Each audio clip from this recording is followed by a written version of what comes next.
Hello, welcome to the August 5th, 2025 Club Cubase livestream. My name is Greg Undo and I'm the host of the livestream today. If you have not attended a livestream before, how it works is you can ask questions in advance by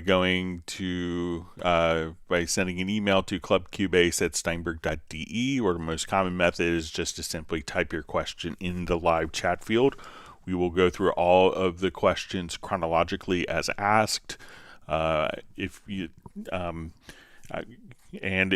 don't see an immediate response to your question, we will go through all of them chronologically. Depending on as the live stream goes on, we may be 20 to 30 minutes behind the live questions. So if we could avoid asking the same question repeatedly, that would be appreciated. And we should have an index of all topics that are covered in today's live stream several hours after the live stream has ended. And if you wanted to search for topics that have been covered in previous live streams, you could go to cubaseindex.com. We want to thank Jan for creating that website.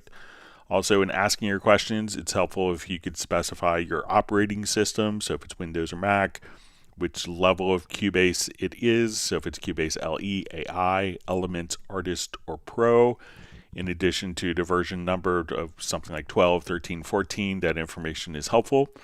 We have two people that serve as moderators, Jazz Dude and Agent K. We want to give them a special recognition for their efforts. They're not Steinberg employees, they just do this to make it the best community experience. We'll also give Jazz Dude extra special kudos for his work with the unofficial Cubase Nation Discord, which is a valuable information resource for the Steinberg community, different tutorials, articles that could really help with your Steinberg and Cubase journey. And so once again, my name is Greg Undo. I work for Yamaha Corporation of America, and I primarily focus on Steinberg products. I'm presenting from the United States, just outside of Washington, D.C. area in Alexandria, Virginia. If you're watching this live, please feel free to introduce yourself and tell us where you're from. And with that, we will go ahead and begin. All right, so we see a question from Andy Gallus, who asked, I have a MIDI track created from audio kick drum. The detection gave me a bunch of different notes. Is there a way to quickly move all the different notes to the same note in the piano roll? All right, so let's say I have all of these notes here. So let's say I want to assign these all to, let's say, the pitch of E3, or all to a specific pitch. So I'm going to select all of the notes. We'll go to the pitch here. I'm going to double click and we're going to hold down the command or the control key. So here I'll say, let's do, I'm going to enter in E3.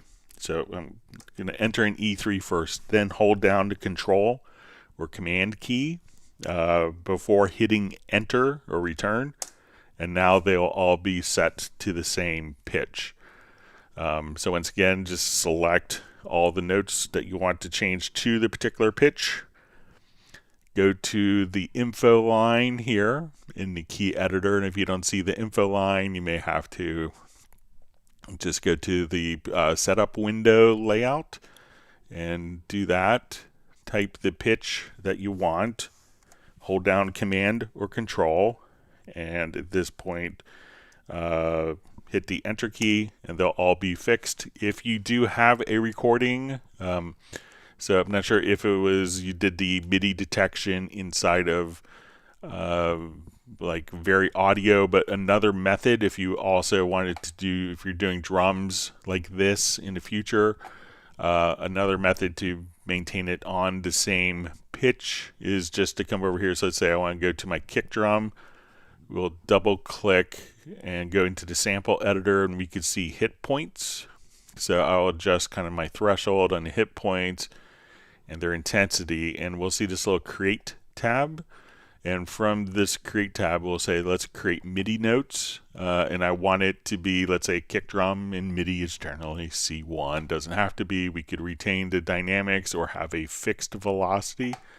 And now when I come over here, we will create a new MIDI track, and now we could have our MIDI track, and this way they're all going to be, if it's not a melodic piece of music, now it's all going to be all on the same MIDI note there.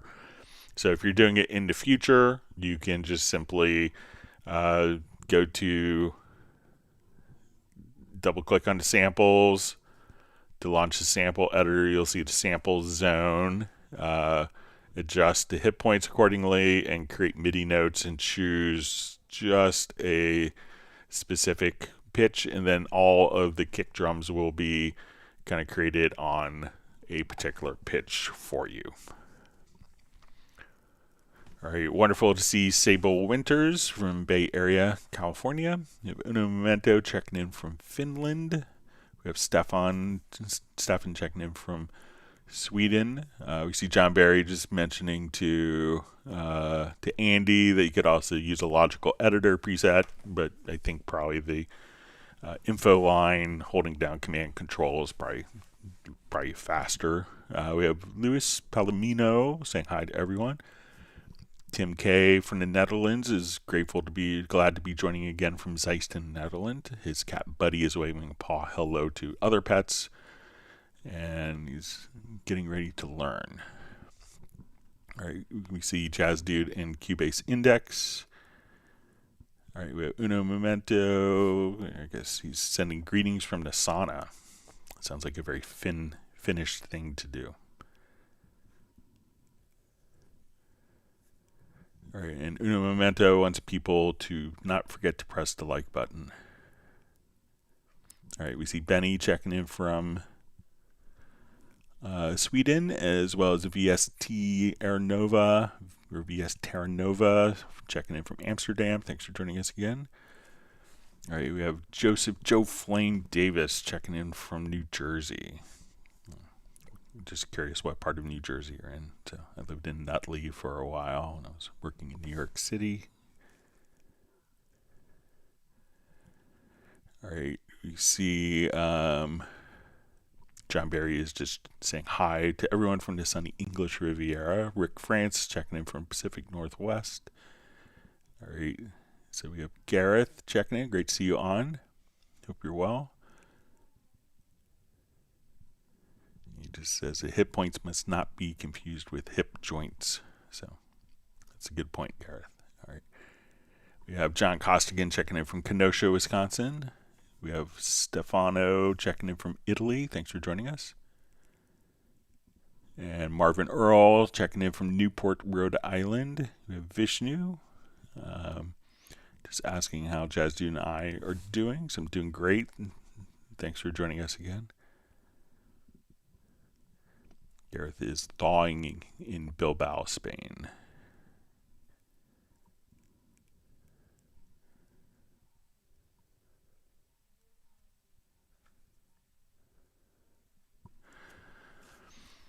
All right, Jesus Lamelli says, will there be an update on Cubase 12 so that it is compatible with Cubase 14 projects? There's no way to import from project or nothing. It won't work.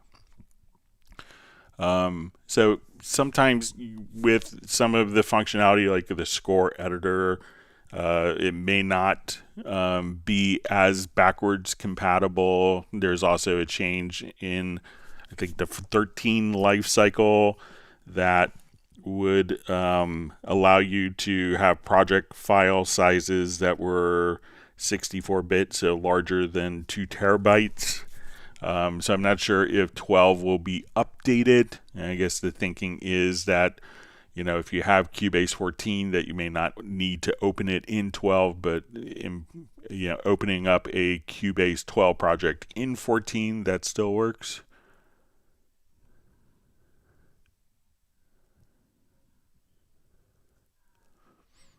All right, so you see Gareth just saying, sorry you missed a Zoom last week. You had to lull this stuff in rehearsals. Garrett just says, howdy Greg, sir, how's your summers? It's been busy, so I have to do a quick business trip, leave tomorrow night, get back Thursday.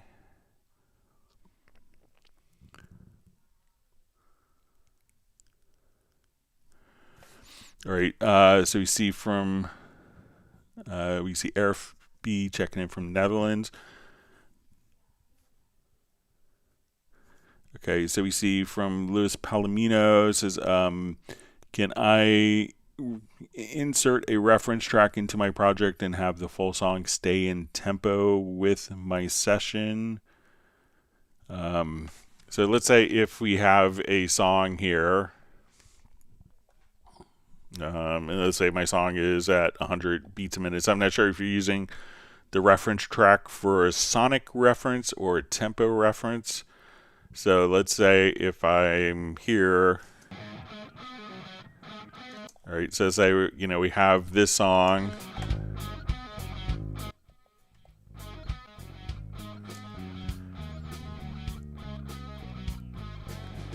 All right, so let's say we're roughly 100 beats a minute for our tempo here. So what we're going to do, let's say if I want to use another song as a reference for this, we'll import an audio file.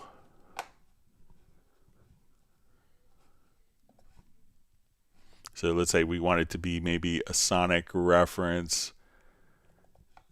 So I'll come here, let's just...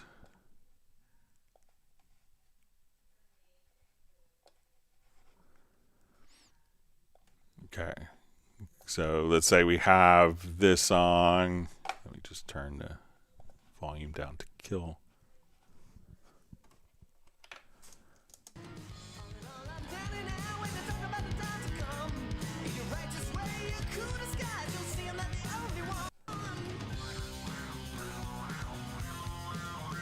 All right, so let's say if we want to use this as...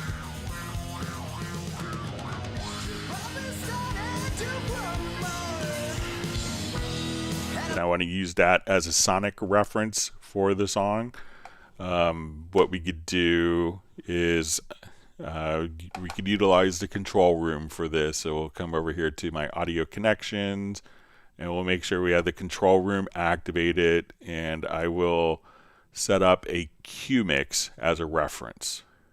So we will just come over here, and I'm going to take this track, and we're going to say, okay, the routing for this particular track, I'm going to route it to no bus. And I want to, when we come over here, we'll go to the Q sends in the mixer. And I'm going to set my reference level here to 0 dB. So this track is sonically only going through our Q mix 1. So when I play this back, so we have that track soloed. So let's say I want to take this. Now if I want to go to my Q mix to listen to like the sonic reference, so I can say, okay, maybe I want to get my levels hotter. We could come over here. So let's say, okay, let's go to...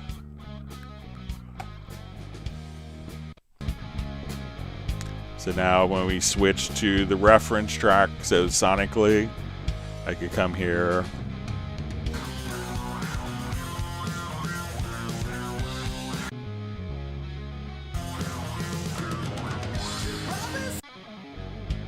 So let's say, okay, maybe I want to add some more high-end EQ.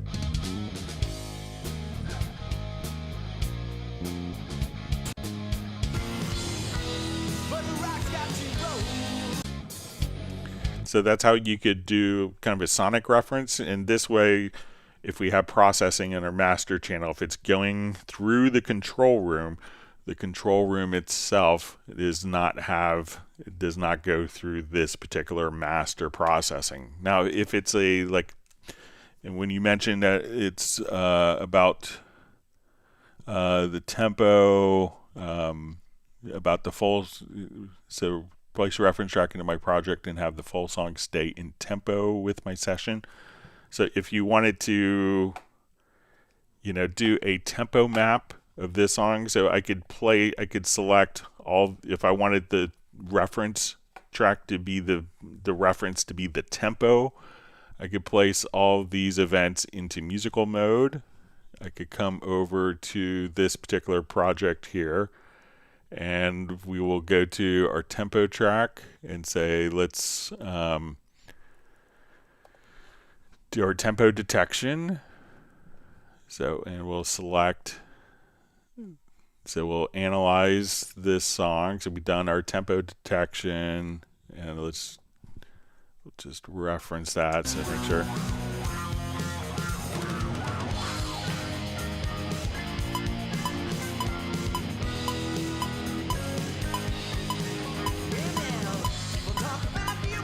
So now what I could do is just come over here, we'll just listen to. So we have like a little pickup.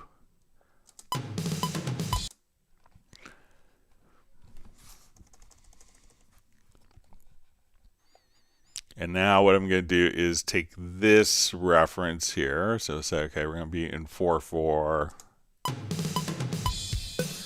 So I can mute this. And now all of the other tracks will play at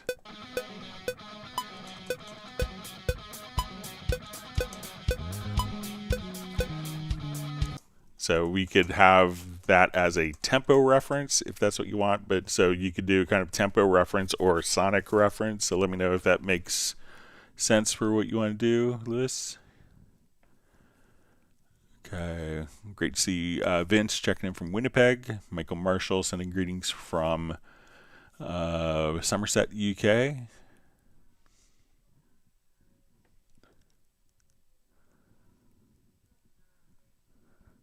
All right, all right.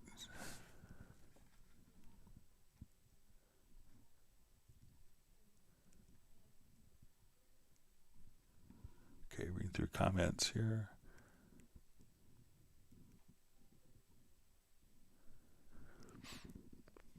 All right, so we see from Vishnu says, question, how to connect a Behringer Pro VS MIDI synth to Cubase, and if possible, could you kindly explain how to get that connected to a MIDI keyboard as well? Thanks. So once you connect the device, all you'd have to do, so if you're connecting it via USB, it probably has its own USB MIDI port on it. Otherwise, you need to take the 5-pin DIN MIDI connection, kind of the more traditional MIDI connection, you might call it legacy at this point, and connect that directly to your MIDI interface. So what we would need to do is just to add a MIDI track, and we add the MIDI track, we tell it what device it's being sent out to. So if it's connected via USB, you may see, okay, I just want to have this go out to my my Behringer Pro V8. So we would choose our MIDI channel. We could choose our MIDI input here. So if you have a MIDI controller that's connected, you could choose all MIDI inputs that should catch it, or a very specific MIDI input controller. Hit add track, and at that point the MIDI information coming in from your controller or from the MIDI information coming into the controller is then the MIDI is going to be sent out to the Behringer synth, the Pro VS Mini synth, and then the Behringer is generating the audio. So most people, if you have a large collection of synthesizers, so the audio isn't inside of Cubase. The MIDI is going in, and the MIDI is then being sent out to the Behringer, which is acting as a tone generator. So it's generating the sound, and that sound could be hooked up to a mixer. If you have enough audio inputs on your audio interface, you could also go to the audio connections and define it as an external instrument. So if you say, okay, we want to add an external instrument, we'll just say it's going to be our just a Pro VS Mini.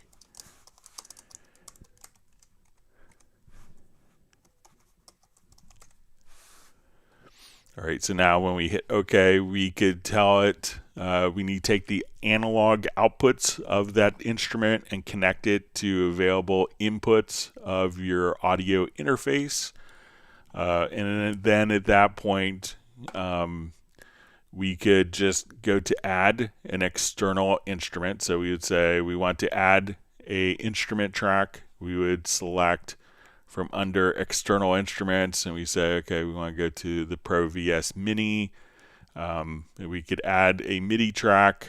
So at this point, the audio is returning from the MIDI is going out from the track into the instrument. The audio out of the instrument is returning as the audio input into your audio interface.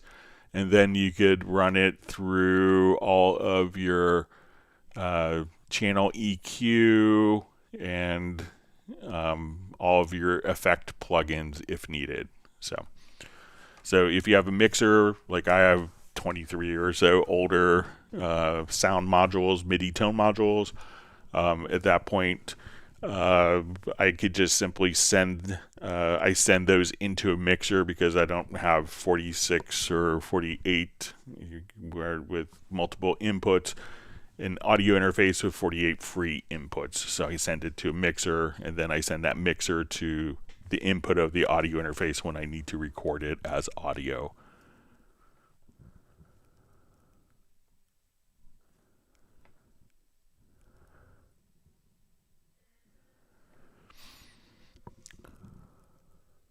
All right, so we see when we see Vince says he's out of the studio today, just helping his mom and dad with a bit of live YouTube. All right, so we have JKW says hello, people from Denmark. All right, we have Daniela checking in from Bochum, Germany. Michael Teams from Weatherford, Texas.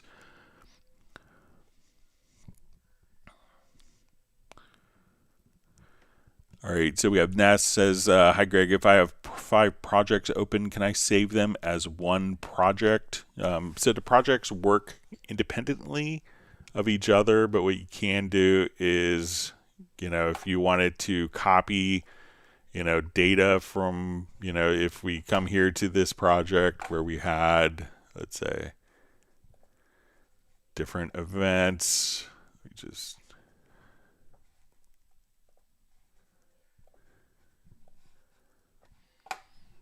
so if we have like a different event here, I could just drag and drop events from this project into this one. We could also come over and choose to import tracks from project. And if we do like in import tracks from project, we can select a particular project here. So let's say, okay, I'm going to take this project and we want to now import all those tracks, but the projects are generally kind of separate entities, so there isn't kind of an automatic merge my 5 open projects into one. So, but you can drag and drop different parts. So there's different approaches depending on if you need automation, if you need the channel settings, or just the media. If it's just the media, just drag and drop from one project into kind of a master.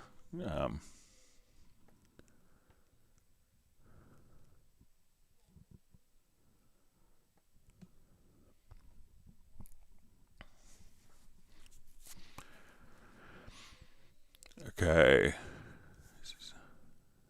All right, we see Uno Memento is sending greetings from the sauna to Michael Teams. All right, so Luis Palomino says, can I time stretch the reference track, which has a different BPM, so it matches the project's tempo? Okay, so yeah, thanks for the clarification with that. All right, so let's say, all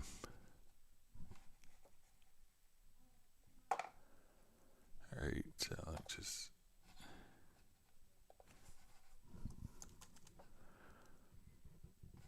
all right, so let's say we'll just revert this quickly here.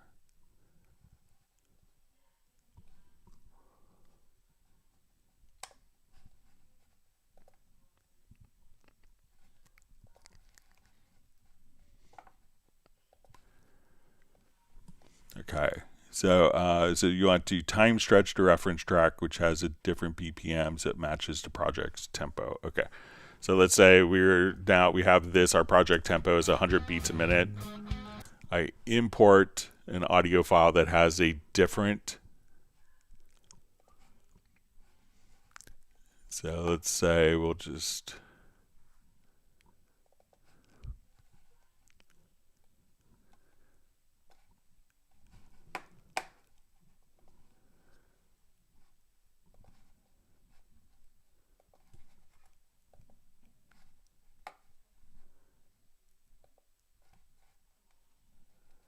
Okay.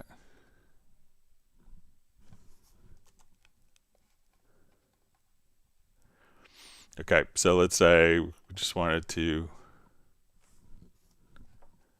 come over here. Let me just add a new audio track. Okay.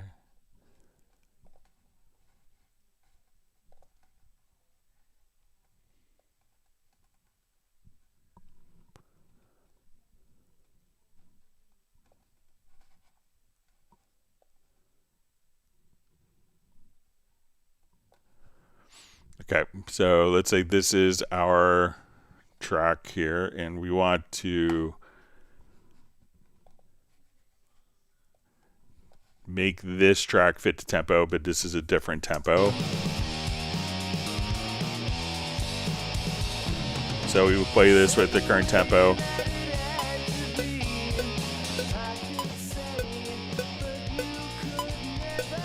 So what I want to do is, again, I'm going to just come over here. We'll just snap this to.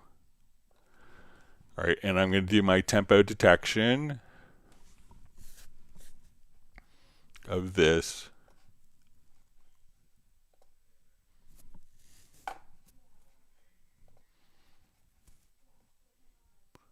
Okay, so let's say we have our tempo detection now, and this is fluctuating slightly every beat.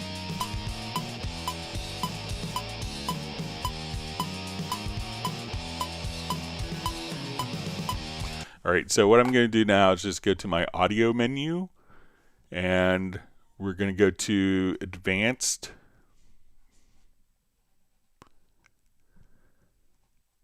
And we'll choose set definition from tempo.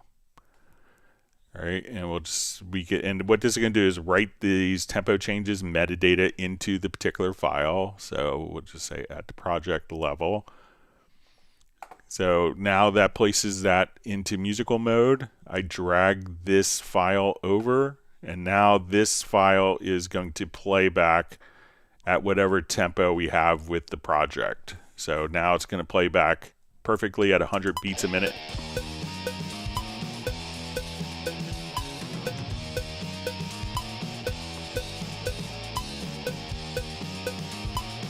And let me just start it. So we have a pickup note here on this.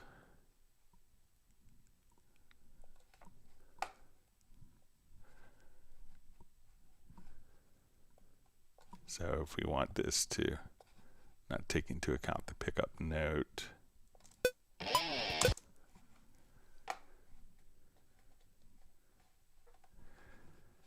All right, so I will just because we have pickup note in this, I'm going to set my snap point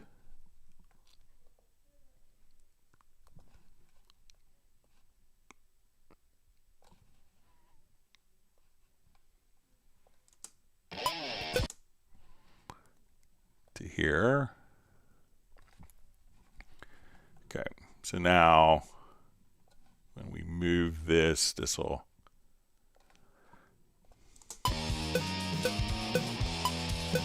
So this is playing at the same tempo as the rest of the project.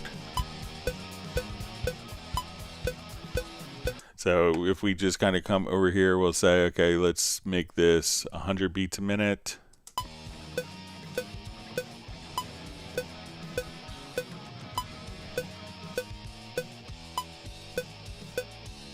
So because we did the tempo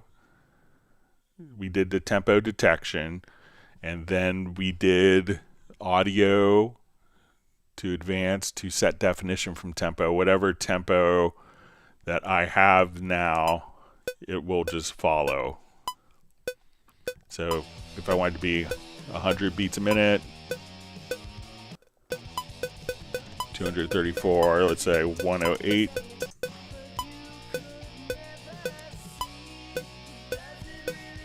116.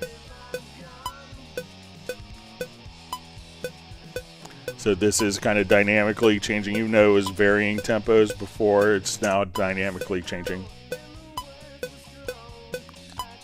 to match whatever tempo I type in. So that way we could have the tempo of this song match the reference. So we could take the tempo as a reference from one song and apply it to another.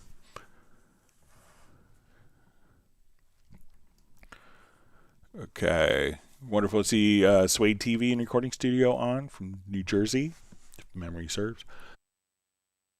All right, great to see Da Vinci Girl back. Says, I do for the moment guitar, amp, cabinet, and effects modeling with Neural Amp Modeler. What is the workflow in Cubase doing reverse reamping? I use a DI box with female to female XOR for reamping. Do I need better reamping box, or is it possible just with Cubase? So, you know, the reamping could matter if you're actually feeding an amp or if you're just feeding. So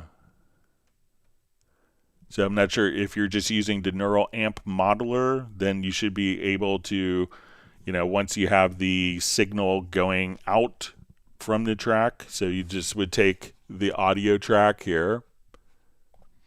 So let's say we have just our guitar part. So we would take the guitar part, route it out to, let's say, you know, the left output that's fed into your neural modeler. And then all we have to do is add an audio track if you want to capture it in stereo or mono.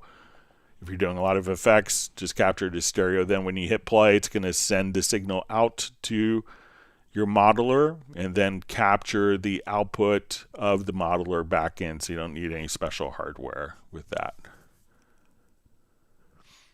All right, Manfig says, hi Greg, I have a question in regard to how to record my keyboard or vocal mic with MP3 in my computer in Cubase 14, Windows 11 with the UR44C audio interface. So if we have, let's say, you know, this is our MP3 file here. So once we actually come over, I'll just remove the selected tracks. So at this point we have, let's say, our MP3.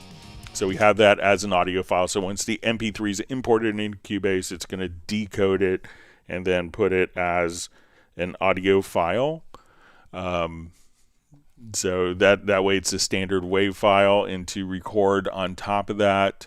So if you want to record your keyboard, so let's say, you know, you want to record an instrument track with Howling and Sonic, and you wanted to use, like, let's say, an etude piano, we can now just come over here, open up our instrument.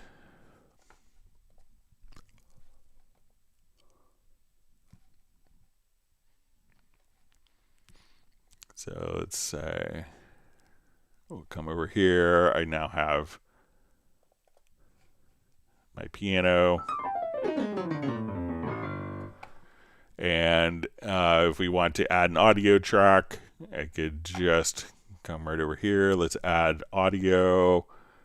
I want this coming from you know, mono in. It's we'll select our hardware input of my UR, let's say your UR44, and then as we come over here,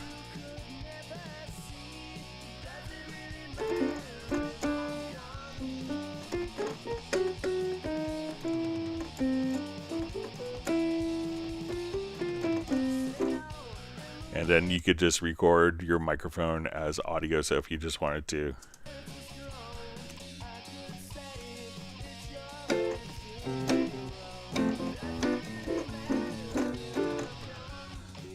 and then you could just record the audio and the MIDI with your MP3 file. So let me know if that makes sense for your workflow. Manfig. All right.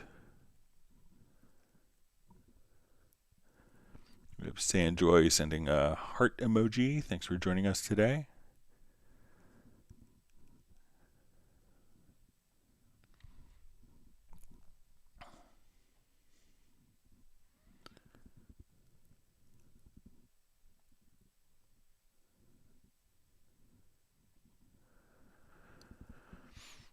All right, so John Barry, we see, says, "Hi Greg, I have a WaveLab 12 question, please. I have a montage of 5 tracks. I want to get to the same loudness level and save the modified tracks back to their original location. Thanks." All right, so let's open it up.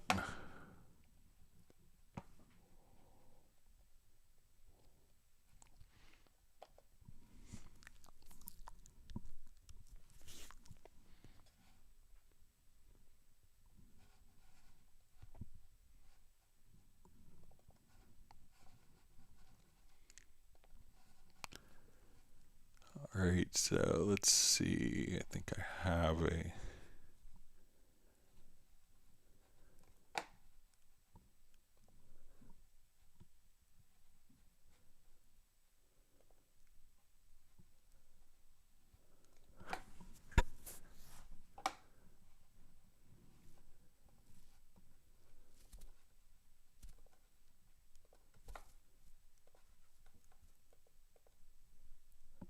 Okay, here we go.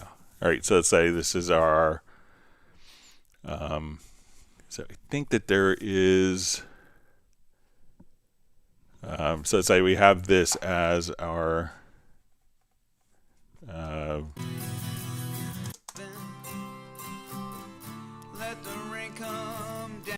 right, so I think that we have options. Let's say when we do rendering...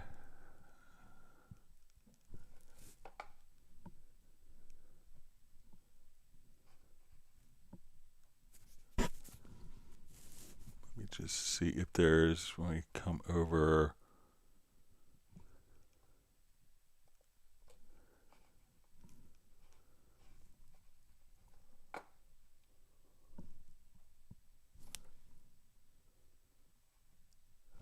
all right, so when we do this, we could say, okay, I want to go to my process and, or let's,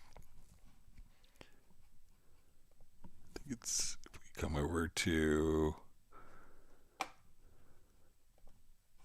so we're gonna first take the meta normalizer here, and we can say, okay, I want to match the loudness of the active clip. So we'll come over here. So now we've kind of matched the loudness of all of the clips. Let me clear my throat, hang on. All right, and so I think, let's see if it's a preference where if when we,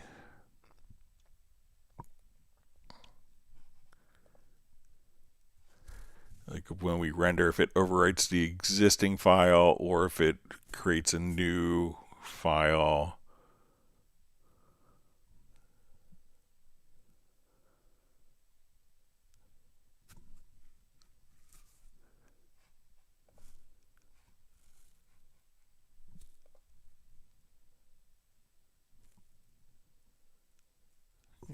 Let me just see if there's...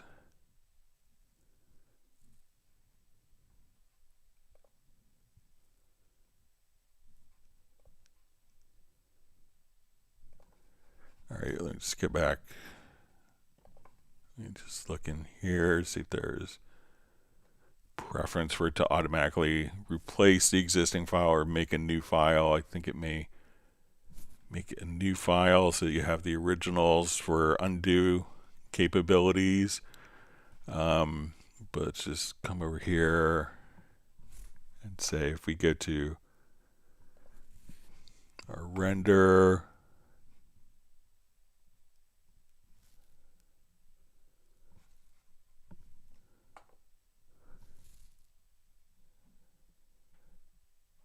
so I think by default it's going to make a new file. as opposed to processing the existing one.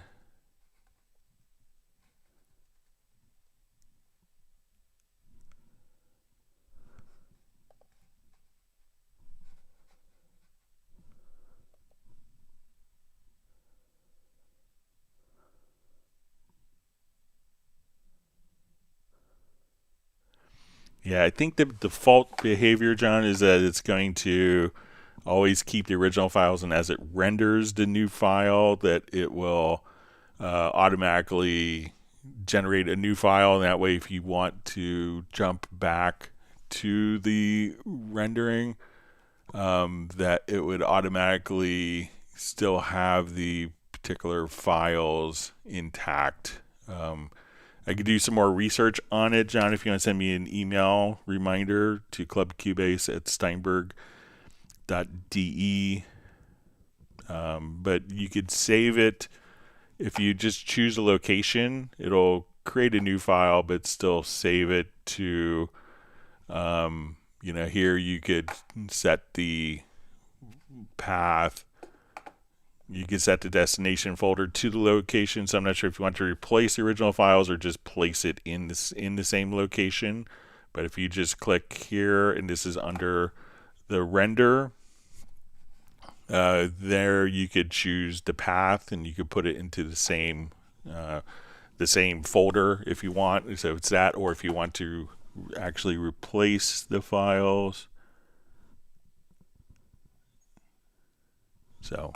But if you want to just replace the files, then I think you're fine with just, again, that's just in, when we click on the render button here, below the master section, then you have the choice of where the files will be saved to.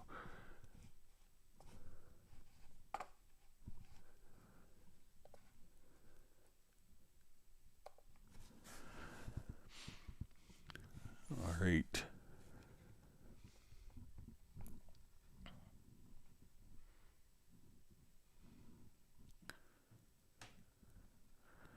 All right, so Matt Elston checking in from London, says thoroughly enjoying the live stream. Thanks for joining us today.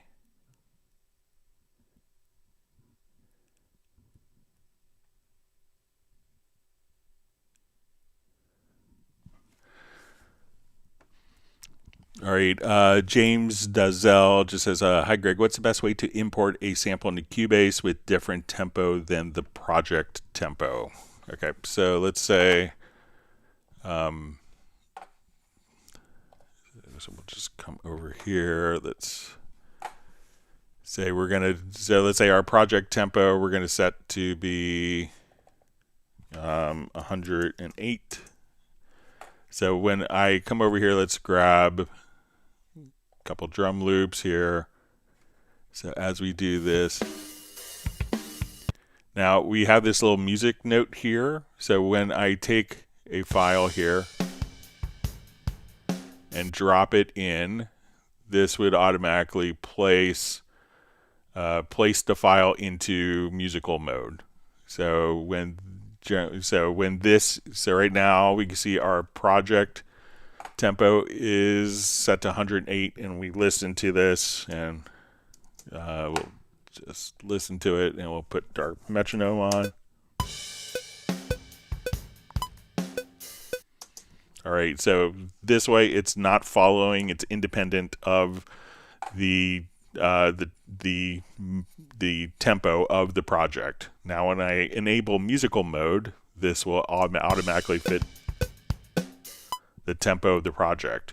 So when we drag a drum loop in, let's take that same drum loop here. We'll audition it. When I enable link to the project tempo at this point, now when it's linked to the project tempo, it's going to be imported as musical mode. So you can just simply choose to not have it, have it not be in musical mode here, and then as you drag and drop. But generally, if we import files, so that's where drag and drop from MediaBay. But if we import an audio file, it will We just drag this file here.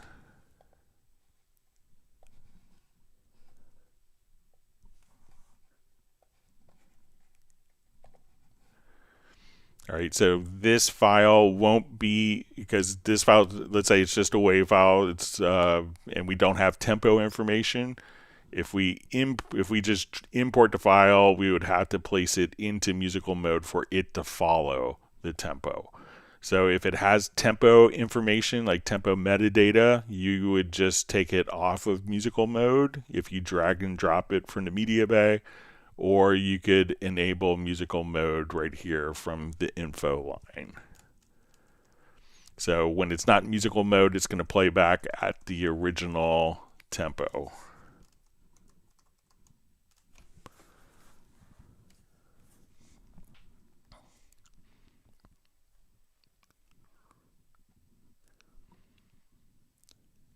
All right.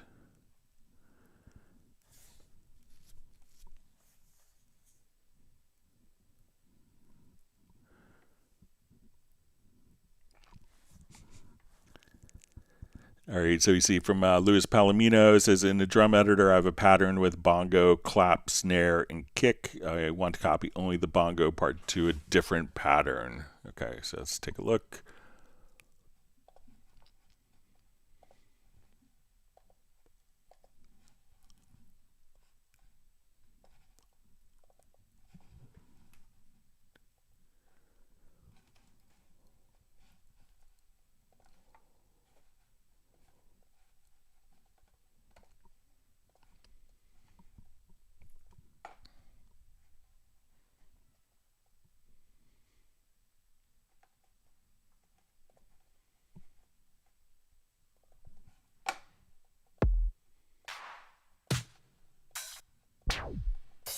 Let's see if I have.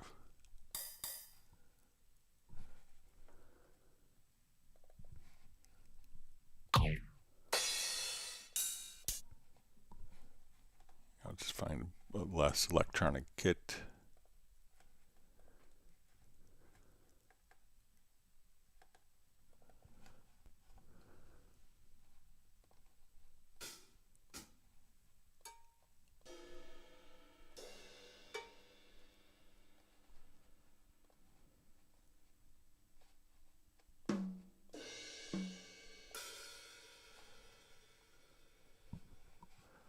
All right, so let's come over here. Let's program a quick.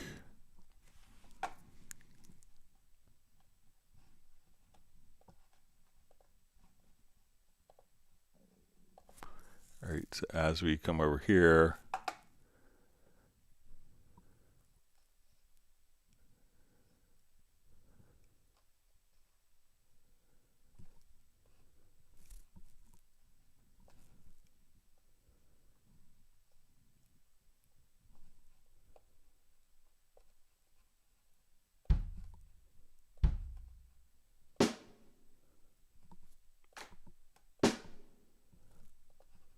okay, and we'll just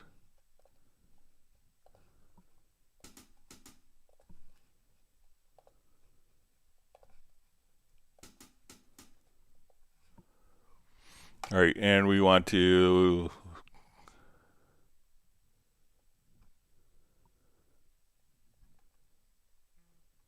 we'll just do a couple of toms. All right, so let's say we want to copy the toms out of this.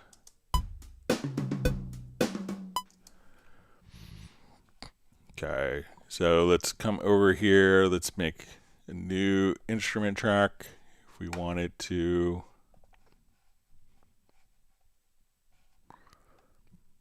We'll create a quick event here, and I will just copy, or I'll cut. Let's come here and paste.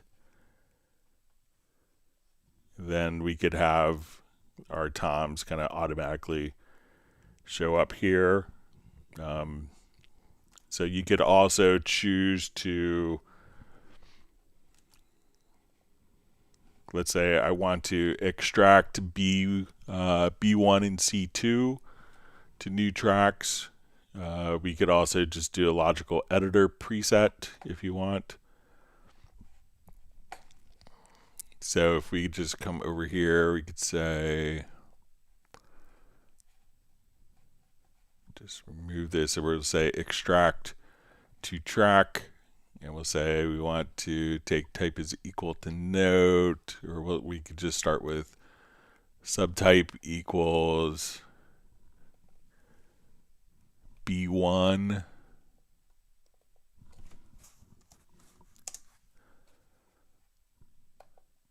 And then our B1 is automatically extracted to this track. And if we want our C2 from the original track here,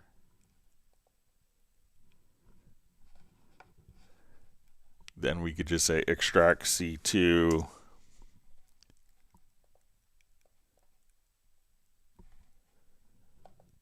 and then those would automatically be copied directly out to individual tracks as well. So a couple of different approaches. Let me know if that's helpful for you.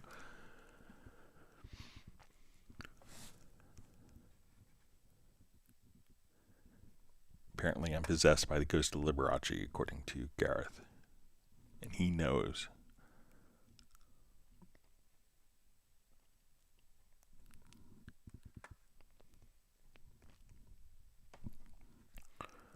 All right, you see Anthony Clark checking in from Canada, I believe. We have Radar the Band from Dallas area. Thanks for joining us, Randy. All right, Soren just says, Greg, I wonder about hardware interfaces, Steinberg URC22. You can say bragging or mentioning the preamp. What is it that is better with the interface if you talk about other kinds of, and about URC? So I think, things that make the URC unique is, Yamaha makes more mic preamplifiers than any company in the world between all their mixers, so they're able to get a much higher quality mic preamp manufactured, and we own all of our own factories at a lower cost than other manufacturers. So the URC, the D series mic pre is very highly regarded. I remember, taking like the original D's. Let me see if I still have a comparison. I remember being in Frank Philpetty's room at Right Track Studios when it was open, and we did kind of an interesting test. Let's see if I could play this without getting dinged. But it was an interesting test where and at the time he had a full-blown euphonic System 5. Let me see if I still have. And we did just an A/B test, recorded through his euphonic System 5, which at the time was about $750,000 console, and the other one went straight into the it was an MR816 at the time with the D pre, and that did it was surprisingly close. Let me see if I still have this. Oh, here it is. So this was at the time it was the Firewire interface, the MR816 versus kind of the euphonic System 5. So we just hooked up like an Audio-Technica mic, one of Frank's favorites. So it is very high quality mic preamp. So let's say we'll listen to the euphonic System 5 first. Waiting, watching the clock, it's 4 o'clock, it's got to stop. Tells herself she practices her speeches. All right, so let's go ahead and just listen to the MR816 now, and let's see if I could do this. And let me switch a preference so that we could, this is the MR816. Watching the clock, it's 4 o'clock, it's got to stop. And I'll just get my preferences here so that when I switch back and forth, we could just switch back and forth and it'll solo. So let's say we'll start with So we could solo this, and okay, so we'll start with the Euphonics console. Waiting, watching the clock. Now this is It's the D-Pre. 4 o'clock, it's got to stop. Tells herself she practices her speeches. Speeches, he opens the door. She rolls over, pretends to sleep as he looks her over.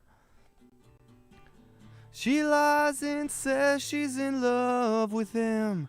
Can't find a better man. She dreams in color, she dreams in red. Can't find a better man. So I would say that those are really close to each other. So I would say that the D series mic pre is really pretty exceptional. Also, if we're talking about the integration of DSP, I think that's a unique feature proposition on the UR series interfaces, because they will come with built-in reverb that you can monitor with. You could also print with compression, EQ, and guitar effects that you often don't see any added DSP on audio interfaces in that class. But I'm not comparing it to another mic pre that's to Euphonics System 5, like the creme de la creme of consoles. So that's it's a very interesting comparison, how incredibly close those two sources are. Everyone in the studio, including Frank, was pretty shocked at the time.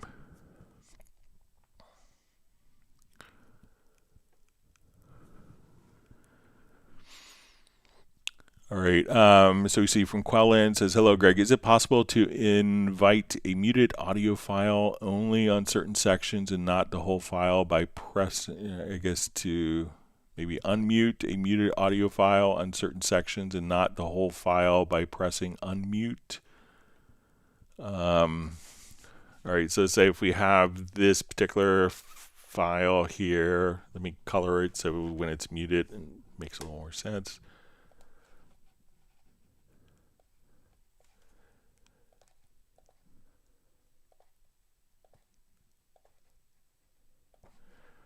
All right, so let's just come over here, say, okay, if we want to, all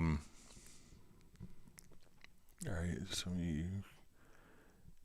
okay, is it possible to invite a muted audio file only on certain sections and not the whole file by pressing unmute? So if we we can mute the entire file, that won't play back. If we wanted to unmute all of the muted sections, we might be able to do it in a Project Logical editor. So let me just give that a try.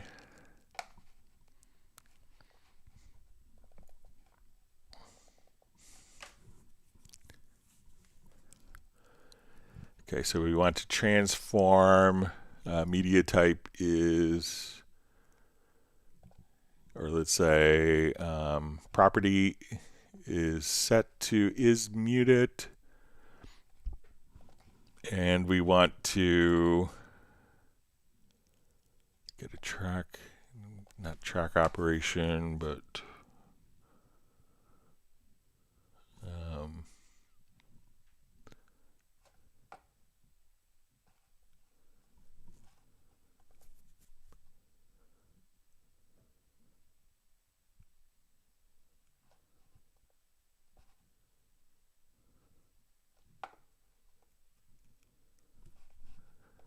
all right, let's see if we can all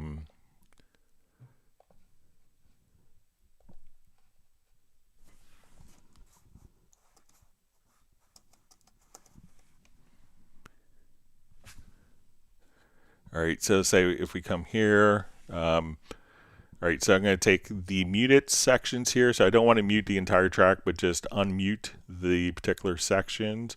So we're going to select all of the muted, and then in the post process, so we could do something like that. So again, if we have these events and we wanted to unmute the muted events, we could say we want to take the property is set to is muted, and then we could choose to unmute objects. Let's see if we could just assign. We might be able to do it even simpler. So let's see if we could. There might be just a key command that we could set as well.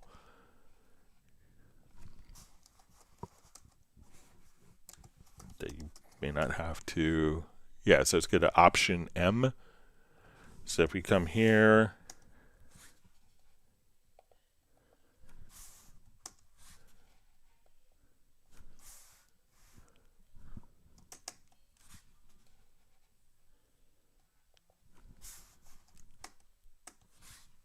so if we have these selected, that we could just come over here and mute and unmute events on the project. So just Alt or Option plus the letter M.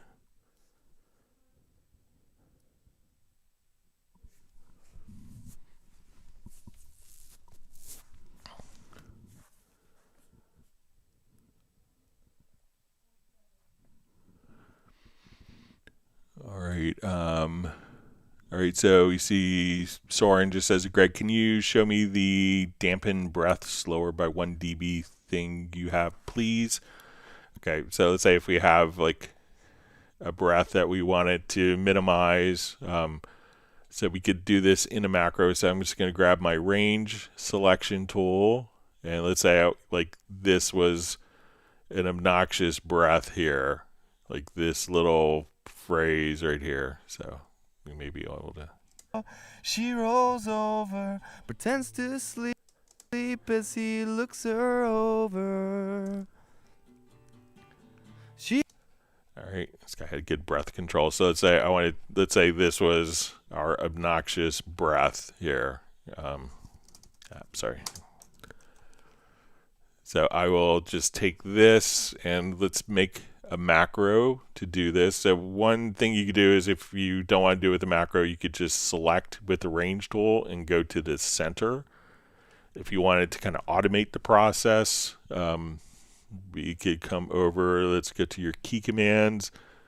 Let's see if I still have my deep breath macro. So I choose to do like an edit split range. Then I switch it to the selection tool, and then I just do decrement event volume. So I do it like maybe 12 times, and then I switch it to the range tool so that it will automatically kind of pop back to where we were. So if I was doing a lot of deep breathing, so now as we run this macro, I could just come over here and that would automatically do that and say, oh, here's another breath I have to worry about, and then run the macro just to come over there. So if we look at the macro itself, we split the range from the edit menu. We switched the tool to the object selection tool. That leaves that range selected, which is a great feature. And then decrement event volume, and each one of these will be 1 dB lower. If you do an increment, that would be 1 dB louder. And do that 12 times or however many, and then I switch it back to my range selection tool so that I'm in a state to just find the next deep breath section.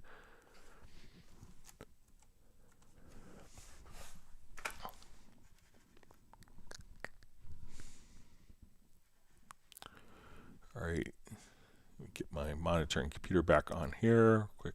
Thanks for all the great questions from everyone.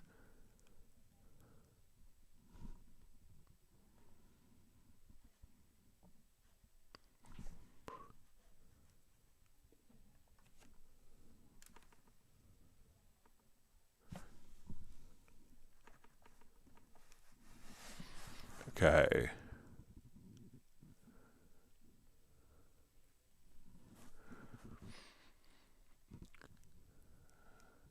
Okay. All right.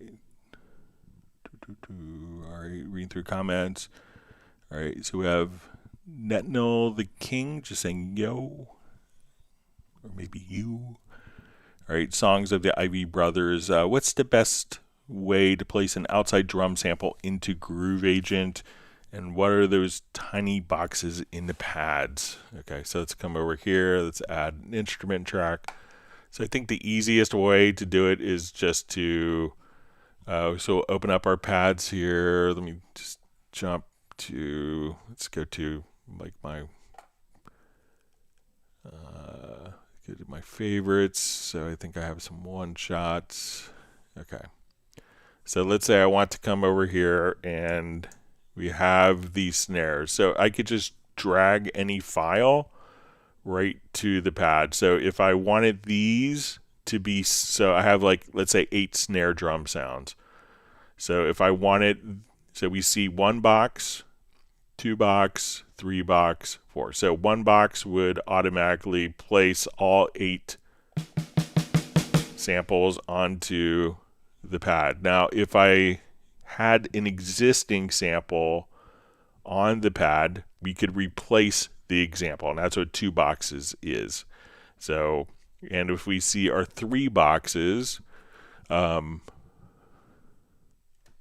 we see 3 boxes, what that is indicating is that I have 8 samples. This will map each of the samples to different pads. So if I want to drag this over and I see 1, so now we have snares.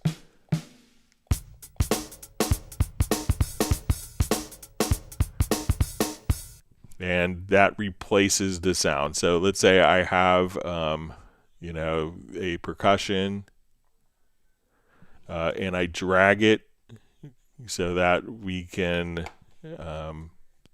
and where we see it's going to be 2 sounds, then we could just come over here and see that. But the 3, so the easiest way, and we could do this from the project window as well. So if I want to take that file and just drag it over. As he opens the door, she rolls over. So a couple of different approaches for that. So 3 pads will spread it across, 1 pad will put it on, and 2 pads will replace the existing sample. Let me know if that's helpful for you. All right, we see Matt Elston's gotten 1 gallon of cookies and cream ice cream from Michael Teams.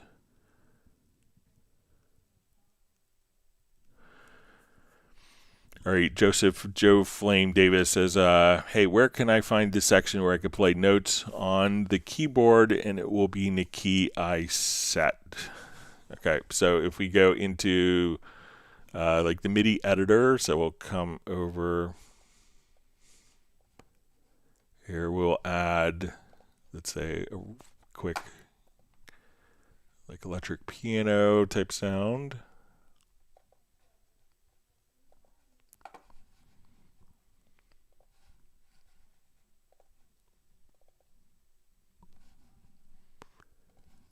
Okay.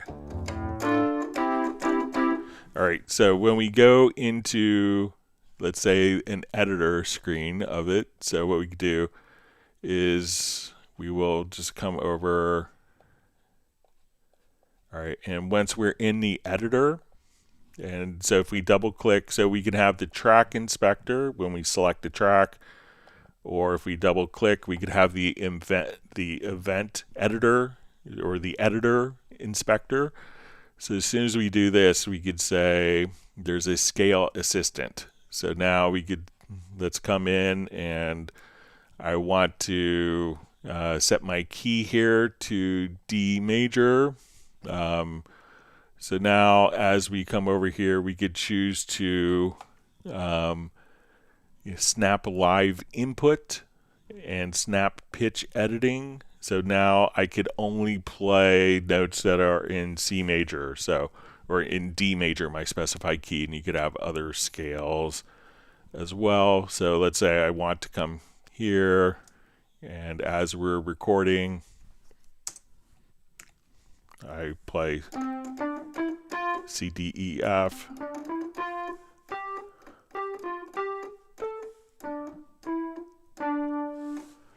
All right, so now when we go to look, we could see that, you know, we could just come over here and we could, you know, quantize the pitches, but we could also just kind of snap the live input so that it's will only stay within the editor scale. So go to the, make sure that you're doing it from the editor, and then at that point, there's another approach that you could also take if you have chord tracks. If you do have a chord track, you could go into the chords section and then enable live input. So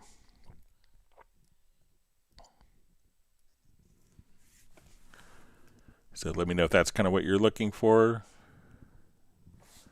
All right, always wonderful to see Tiago checking in from Brazil. Michael Teams wants everyone to smash the like button.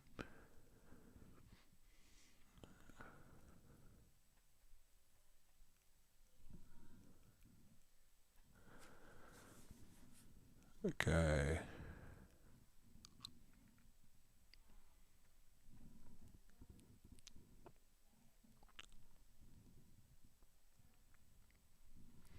All right, we see Bratman Studios at the doctor's appointment with his brother watching the live stream. It's dedication for the live stream and your brother.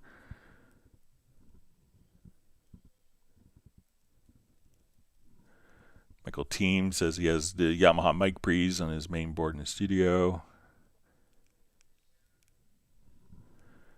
John Barry just says, always learning something here. I've been using Cubase for years, but I did not know or maybe forgot to modify your key on the info line. So cheers, Greg. All right.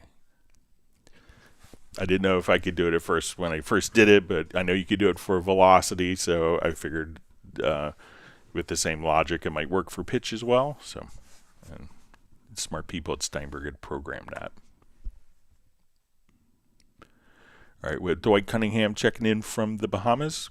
Great for you to join us today.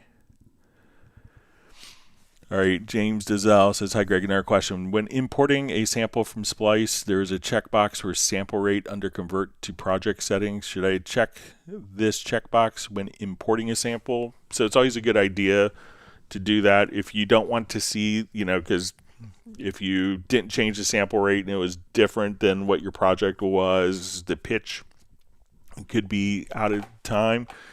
If you don't always want to see that window kind of pop up, there is a preference or setting. So if we go to editing to audio, and we could say on import audio files, convert to the project settings. So that would convert the sample rate every time you do that. So by default, it's one of these, open the options dialog box, and then there's, don't show me this again, the little check box. But you can just come over here and convert to project settings, and then you don't have to think about it or worry about it. But it's a good thing to make sure that the loop that you're importing is matching the sample rate of the project it's being imported to.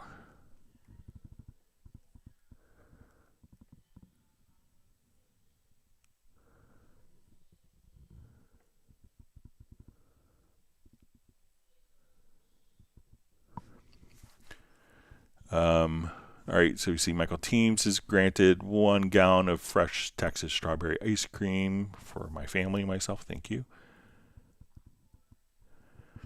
All right, so we see from Clean File says, hey, could Steinberg add a clip-based envelope so that we can do automation in the clip editor? This helps with sound design, like adding panning and pitch shifting. So, currently when we're doing kind of our clip gain changes, how it's kind of set up is just for volume. So if we come here, we could adjust our volume.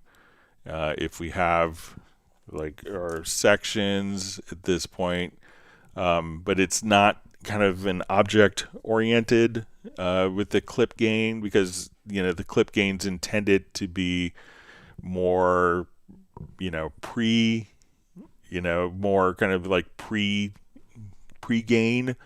So this happens, but I think it's easy enough for if you wanted to do So if you're doing sound design, obviously if we go to WaveLab and we go into the WaveLab montage, it's not really following the paradigm necessarily of a track and a mixing console, and then we could do kind of volume changes, effect sends here because there is no traditional automation track.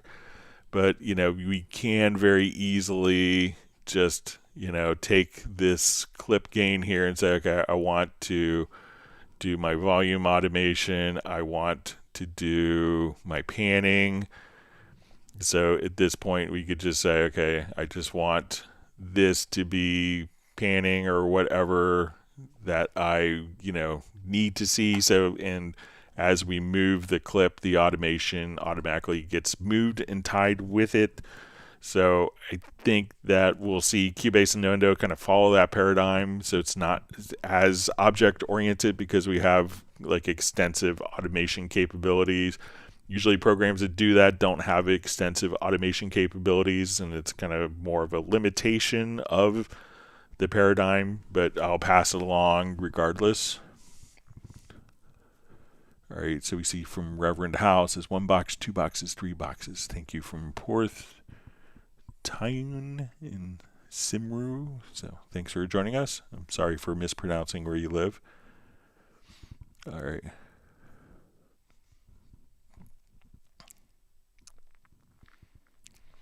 All right, so Flyv just says, what sort of things do you do at the start of a song's creation?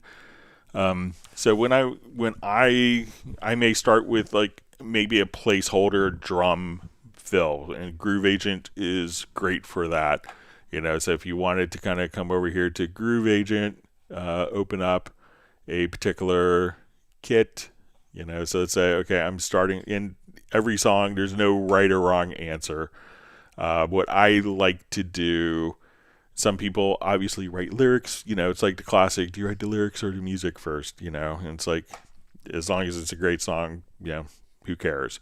But I would maybe come over and say, okay, I want to start with a, like, I just want something that when I play my project here, it will, I could just have something that's playing a particular pattern. So when I start at this point, we could say,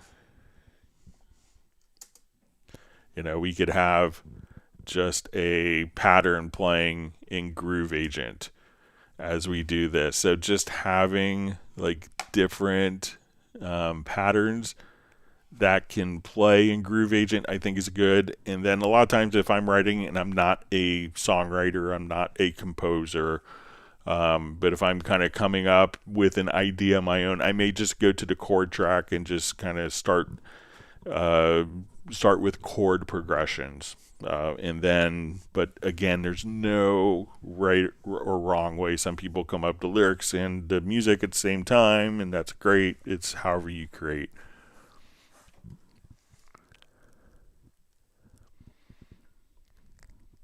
Okay, so we see Val checking in from Vienna. He says still in the session, but he'll soon be home. All right, so we have Raja Beyond, just with 5 roses. All right. Hood Boy Terry says, can I export my project with limiter on the output channel? So certainly. So you could just come right over here. If you get to the mix console, anytime that you export, it would automatically, so if we have kind of our inserts laid out for us here, so let's go to, let's say, your dynamics. So whatever you have in the master bus here, that will automatically be incorporated when you do your export audio mix down. If you are doing if you're doing a stereo mix, everything automatically will get processed through the master channel processing.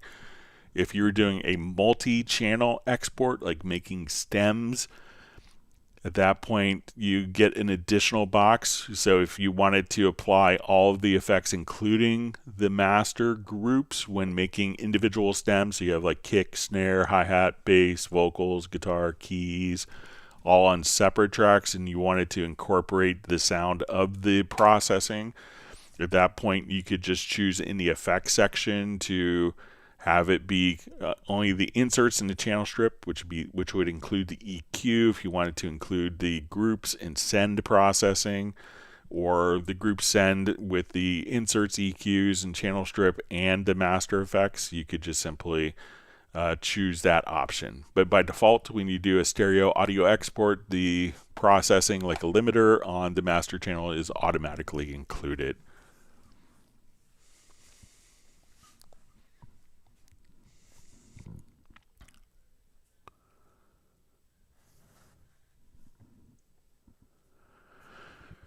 All right, so PR says, hi Greg, after installing many new VST3 plugins at once, full updates like Slate Digital or Plugin Alliance, Cubase/Nuendo freezes on startup. WaveLab opens slowly. It's really annoying. Any thoughts? So I would make sure, what I would do is probably bring in, it's going to be a plugin that's probably causing the issue. I'm probably 99% sure that's going to be a plugin that's maybe checking its licensing or something along those lines. One, make sure that all the licenses are completely, everything is fully licensed. If you're doing iLock or if you're doing an account-based system, make sure that all those are functioning. So sometimes when it's hanging, also, just hit like Alt-Tab or Command+Tab and see if there's a window in the background when Cubase is stuck. So it could just be a window that's in the background. It says, please authorize this plugin. If it looks like all of the plugins are authorized as expected, what I would do is take them all out and add them in 5 or 10 at a time. So, it's generally going to be a plugin that's causing this. So if you installed a bunch of new plugins and then it's not starting, it's probably going to be a plugin. So once again, make sure they're all authorized. Make sure, and if they are, try bringing in certain ones of the new plugins, a few at a time, and find the culprit.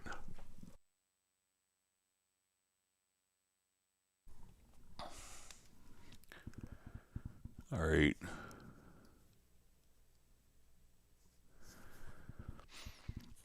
All right, so we see from Dwight Cunningham, it says, hello Greg, I produced a radio promo the other day. I sampled a few vocal parts using my MIDI controller. It was amazing, the sound. Yeah, so when we get into, if you're not familiar with this, just open up a quick project.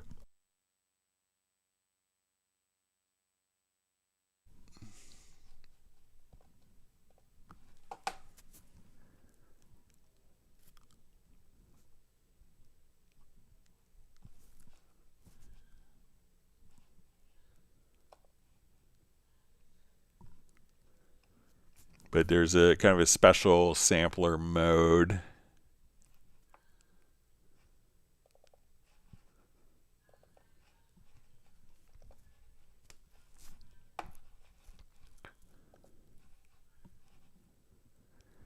So let's say I want to take like this. My friend Gerald Pearson did this for me.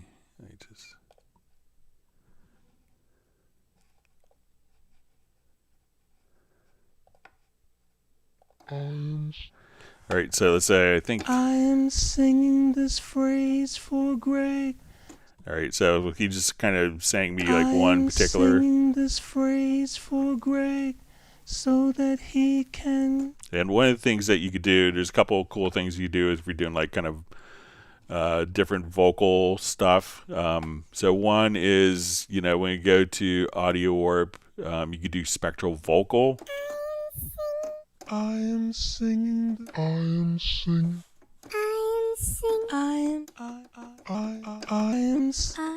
So that gives you kind of a very high quality pitch shifting. Now we could also kind of go to slice the audio, and if we wanted to now come over here.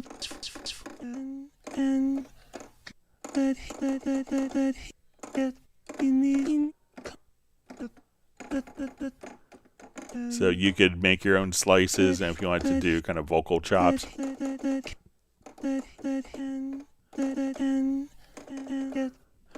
So I think maybe I even have, yeah, so let's say if I come here, like I have just a sample.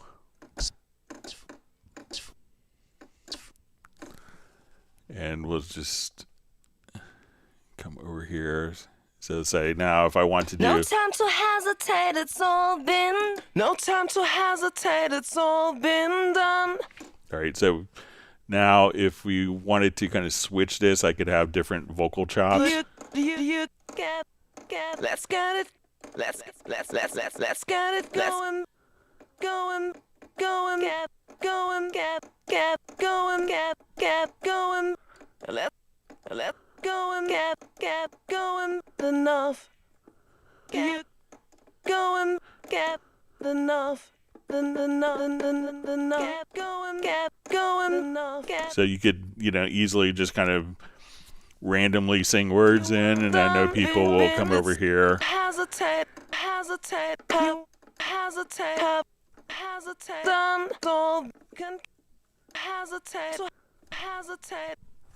enough, hesitate, but you hesitate enough. So you could just... You hesitate enough. You hesitate enough. Now, something else that you could do, if you have just a singer that sings one pitch, if we put this in kind of your one-shot mode, or it doesn't have to be in one-shot mode, but you could put it in monophonic. And now, if I just hold the key down on this particular phrase, I'll just come over. So let's say we have one. And I'll just undo. We'll take the slices off here. So we just have one pitch. Now, if I put this on this mode right here, the legato mode, and if I just hold the pitch down. I am singing this phrase for Greg so that he can get what he needs accomplished with this program. This is a recording. So that way, if you have just one single monotone pitch, if you hold the key down. I am singing this phrase for Greg so that he can so if you look at the keys. What he needs accomplished with this program. This is a recording. So that way, if you notice, it was just recorded as one single monotone recording. I could just play the different notes in the sampler. So you could do all sorts of great creative kind of vocal chops and stuff with the sampler track. So thanks for pointing out, Dwight, and we're glad that your project turned out so well. All right, so the next question we see from Val says, today I had a weird thing going on after changing the ASIO guard settings. I wasn't getting any sound until I restarted Cubase. Is this normal? Never had that before. So I haven't come across that. Maybe is something just kind of got out of sync with your audio interface. So, so maybe the audio interface, something like that was causing an issue. But I haven't run across that. Maybe if other people have, if they could share if they've run into that. All right, Ray's asks, hello to you. Would you please show me how I can have my Machine Mark III in Cubase? Thanks. I don't have a Machine Mark III to kind of work with. I believe it's going to be a controller that would kind of function with a particular plugin. So if we come over here, excuse my ignorance, so if we go to add an instrument track, you should be able to see, I think you would see the Machine Mark III, add that as an instrument track, and then the controller, I assume, would have kind of special tie-ins to the particular plugin. But I think you would just run it as a normal VST instrument inside of Cubase. So.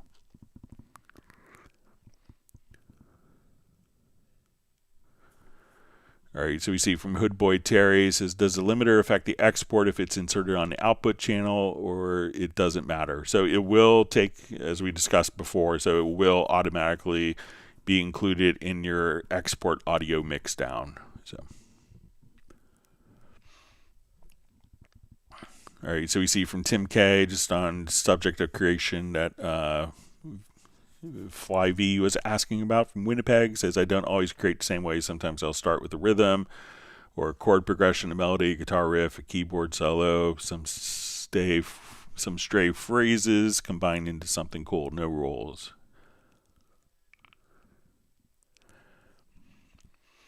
All right, so we see so Hoodboy Terry says, I also want to know how to create a folder and what it does. Okay, so let's come over here. So let's say we want to organize our project a little. We have, let's say a project and it's not uncommon. I think my friend Danny Lux, one time I was talking to him, he was at 3,400 tracks for his template. So organization is kind of very important, so you could find your particular tracks that you want. So one of the things that you could do often is, I'll just take these tracks out of I have some of these tracks in a folder, so we'll show you how to.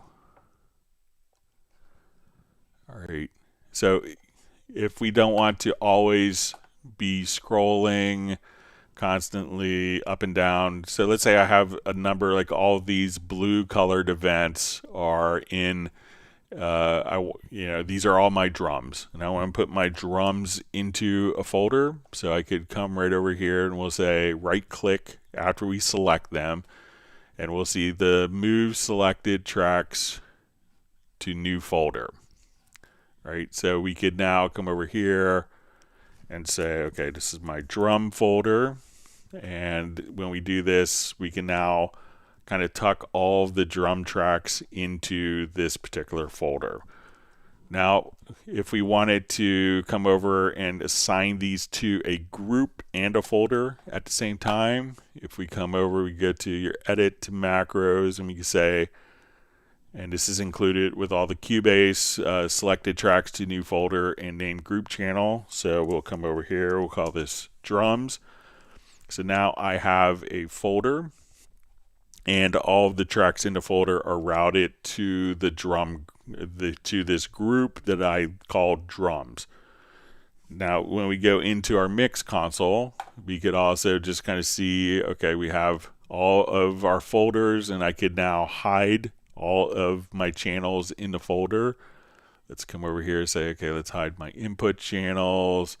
I want to, again, show all these, or if I hold shift, I could show only the channels that are in that particular folder, or we could show all channels.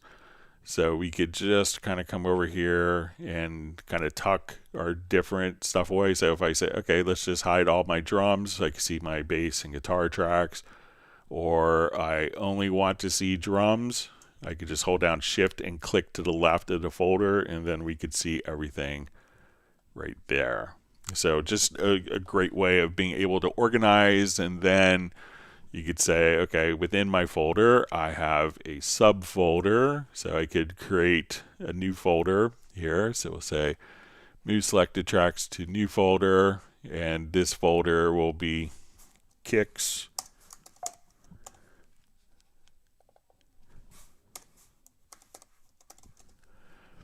So now these three tracks I want to move into my kicks drum folder, so I could have my kick drums, and so this way we could have folders within folders within folders within folders, so you could just easily kind of navigate. So think of it as more of a track organization management thing.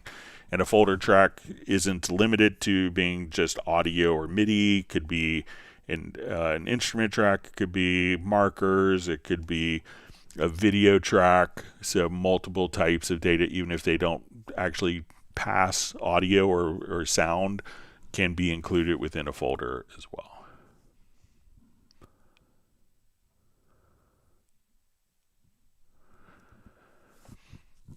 All right, InDrop asks, hi Greg, is it possible to have a session with a 6/8 time signature where the beat is dotted quarter note instead of quarter note? I want to be able to hear 2 click accents per bar, 1, 2, 3, 1, 2, 3, etc. Thanks. All right, so let's come over here. Let's get to a new project. All right, and we'll say we'll add a signature track. And we'll say our signature is going to be 6/8. So when we do this and now we hit our click, like we're in 4/4, we hear kind of our, so I want to now, we'll just double click, we'll make this, we'll say 6-8. And as we do this, we'll say, okay, now we could do, now this is the pattern that we hear is actually going to be based upon the click pattern. So there's an actual pattern here. So if we have our signature track, we could select the click pattern, double click, and say, okay, I want this to be 1, 2, 3, 4, 5, 6. So now we could change the pulses in the pattern. And if we wanted to be more creative, we could say, okay, I want this to,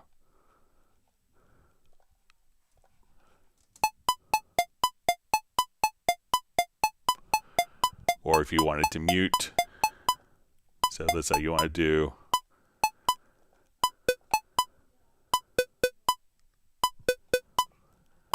but you could just kind of change the different pattern emphasis and just say, okay, we want to do, and there's even a preset for 3+3. So just once if you add the signature track, it's an easy way to get to it. If you don't have the signature track, if we go to where we see the signature and the transport in the lower right part of the screen, and we extend this over, let me just close a couple things here. We can just go to like the click. We could often see kind of the click pattern editor and a transport. We may have to kind of open up additional windows here, but you know, just add a signature track, select it, and then you'll see from the info line the click pattern, and then there's a preset right there for 3+3. So let me know if that's helpful for you.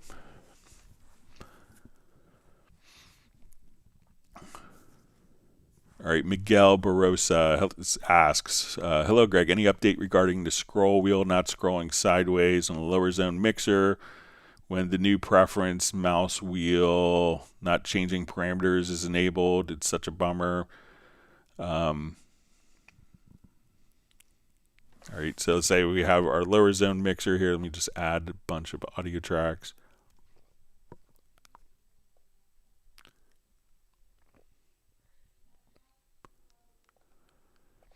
All right, so if we're in kind of the mixer here, we could just scroll.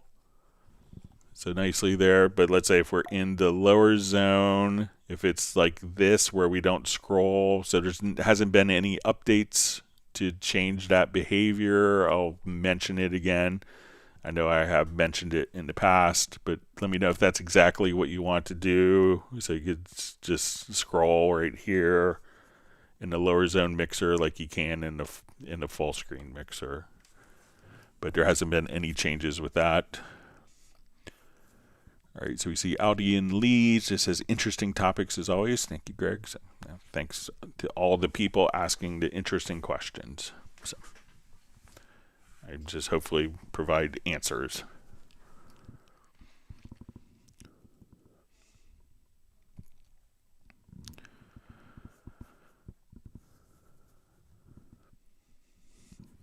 Okay.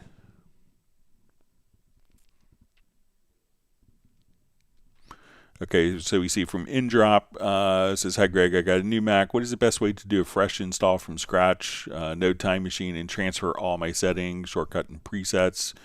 Any tips on transferring? Thank you. So the easiest way, just do a fresh install. And what I always do is if we go to the edit menu, you'll see something called the profile manager. And a profile manager, you could export and this is basically your user preset settings. It's going to be the preferences, your macros, your key commands, your global workspaces, you know, all of your plugin presets, all that information you could export as a profile on your old computer, go to your new computer, put it on a USB flash drive or save it, you know, email it to yourself, put it on a cloud drive, something along those lines, and then just simply import that profile from your old computer, and then all the settings and preferences will automatically be recalled for you.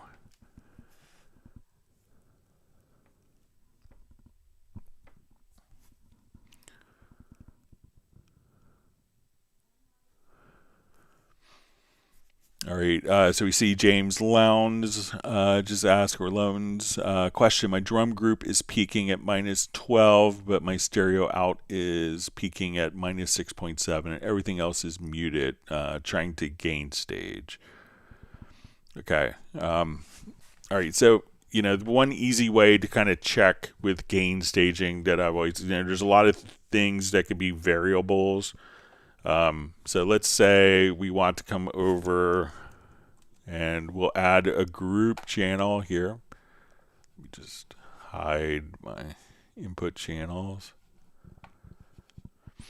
All right, so let's add a group channel. I'll start with an audio track. Okay, so this is a stereo audio track. I'm going to turn the volume down because I always like to test these things with like an oscillator. So I'm on this track. We're going to come over here. We'll just do an insert, and one of the inserts that we can have is going to be found under Tools is the test generator. So I'm going to open up my test generator plugin here.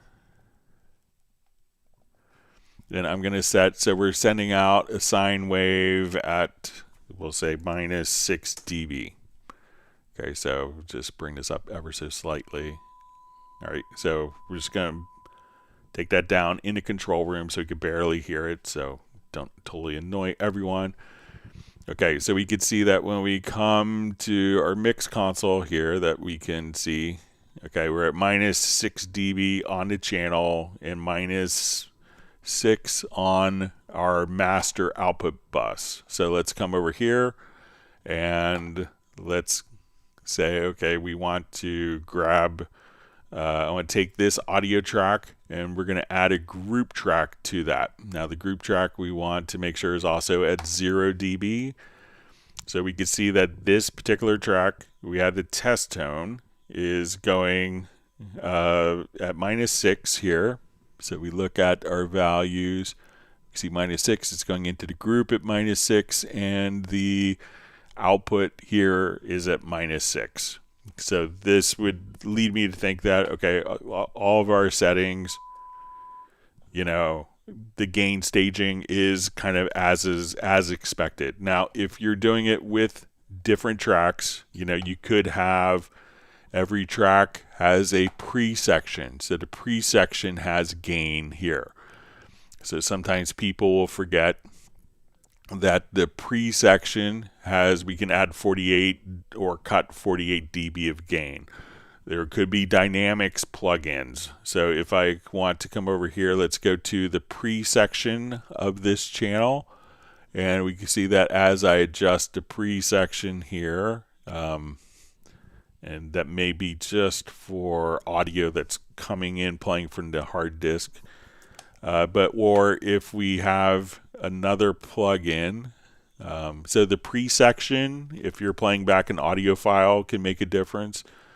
Also, if we wanted to go to the inserts and let's say, okay, I'm doing a dynamics, so I'm opening up, you know, a compressor on this particular signal, we can see that that can have an effect on the gain stage. So if we take out this particular plugin, you can see that that plugin has an impact on the gain stage. So, you know, use the test tone generator to make sure that, you know, send it through the signal chain and see if that, you don't have to play anything, just kind of turn that on and see if you're getting the same levels from here to here. If you're not getting the same levels, then there's some processing on the particular channel. So let's say if we adjust our pre on the group here, the pre-gain, that we'll see that have an effect.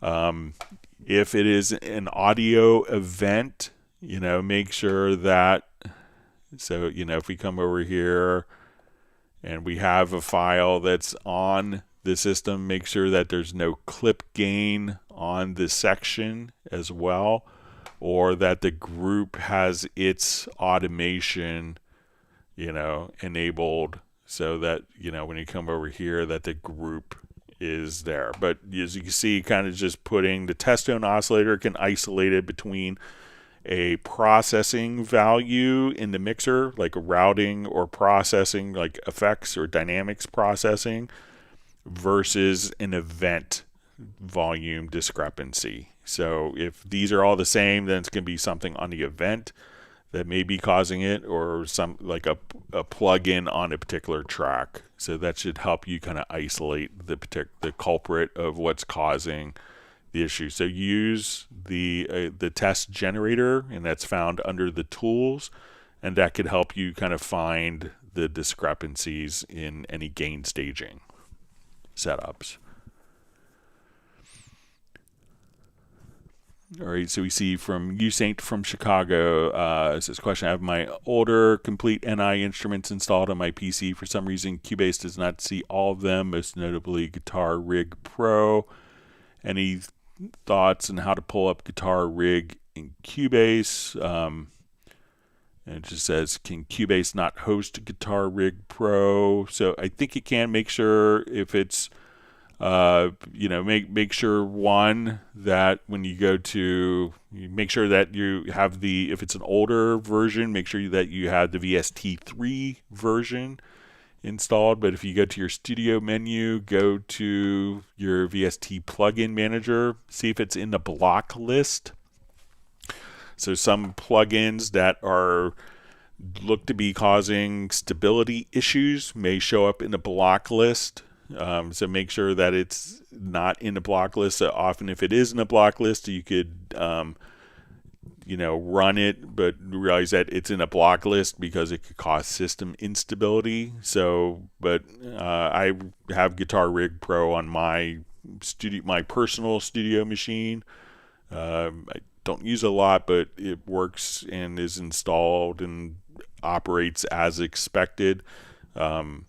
But make sure that you have the VST3 version. If it's a VST2 version, you might have to kind of come over here and click on, like if we see the particular instruments, you may see in the bottom of the VST plugin manager, like in 14, we can still run VST2 plugins, but you might have to just simply to activate VST2 plugins and make sure that the VST2 plugin paths is set correctly.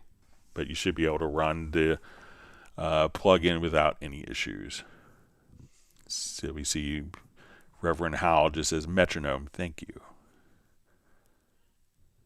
All right, so we see Miguel Barossa says, thanks for the reply. Yes, I think the lower zone mixer should behave the same as the main mixer regarding scroller. I do too. So, all right, so we see Memento is just asking Michael Teams how the weather is. That it's gone from 30 degrees Celsius to 22.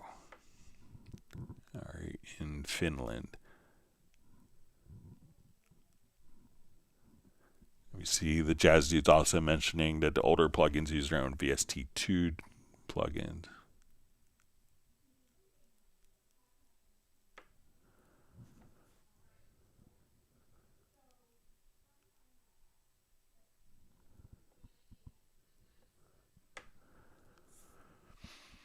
All right, so we see from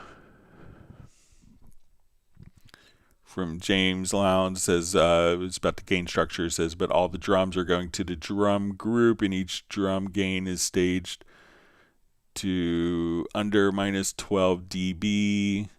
So check to, if each drum, maybe the group has gain being added on it. If you want to send me, I'd be happy to take a look at a project. You don't have to send any audio files. If you just want to share your project file to me at clubcubase@steinberg.de, I'd be happy to take a look at it. And if you get it in during the live stream, I might be able to open it up really quickly and see if we could find if there's something that is causing the gain changes. All right, and we see James is about the NI plugins. James Lowndes is also saying check in your native access to make sure it's updated. So.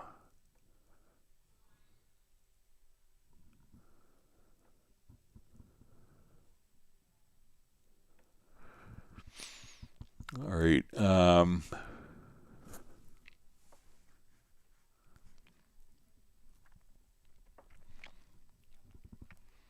Okay, so we have Roby and Becky says, hello, Greg. Just jumped on me. Is there a way to stop events from deselecting themselves when selecting multiple events? Okay, so let's say, just jump to a different project here.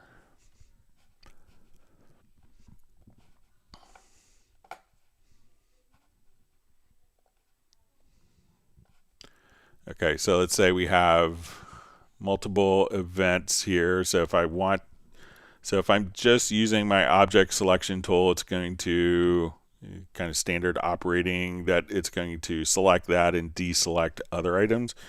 If we want to select multiple items, if you hold down the Control or Command key, then we could select multiple items all together. So try Control or Command. And now multiple items on the project window could be selected like so. So if you want to add or take away different selections, again, just hold down the Control or Command key, and then you could select multiple events.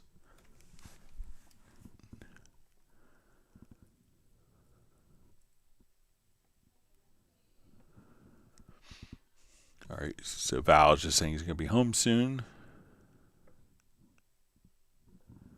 All right, so we see Usaint from Chicago just says, thank you, Greg. I did see the enable VST2 plugin on the plugin manager. So, yeah, I'm pretty sure they have a VST3 version as well, which would probably be better to be running.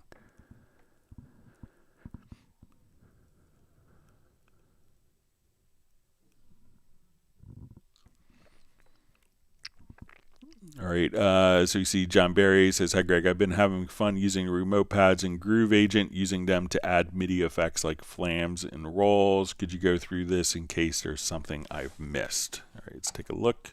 I don't think I've done that before, so we'll give it a shot here.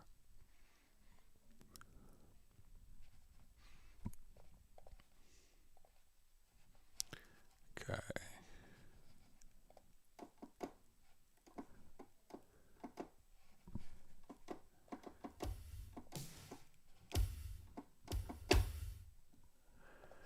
All right, so, and I think that this is when we come over to our MIDI effects. So let's come over here. All right, so let's say we want to do some rudiments or MIDI delay. So we come over here.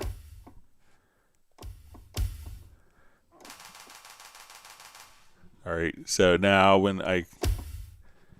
so we could just say, okay, I want my pad mode. So let's say I have this.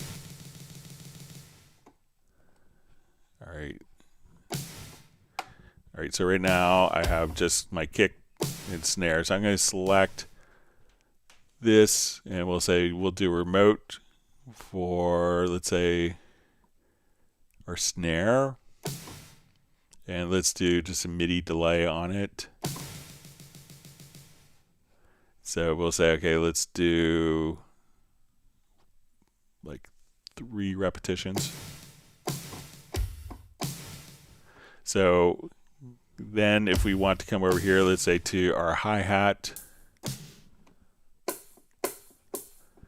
we can come over here, let's put a remote pad, let's say for our hi-hat closed, and I want this to do, let's say maybe more delays. And if we want the pitch to go up, or the pitch to go down,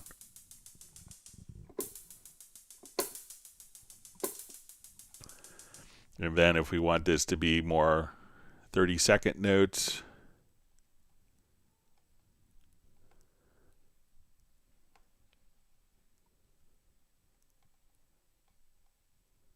let's just adjust our delay value here. So if you just quickly want to come over and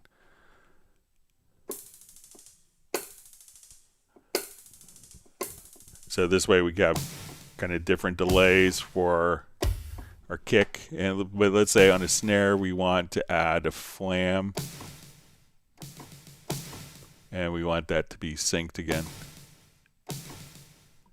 So this way we could kind of do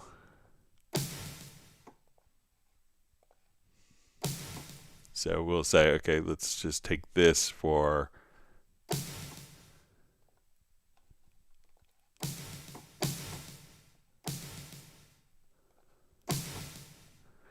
so we could just kind of trigger our different remote pads so that we could just have the pad not really have effects if we wanted to, or if you wanted to trigger the different remote pads right from there. So all sorts of great creative stuff that you could do. All right, in drop just says, hi Greg, thanks for your answers. Thanks for your questions. All right, we see Dallas LaRue checking in from Las Vegas. Thanks for joining us today. Hope you're well.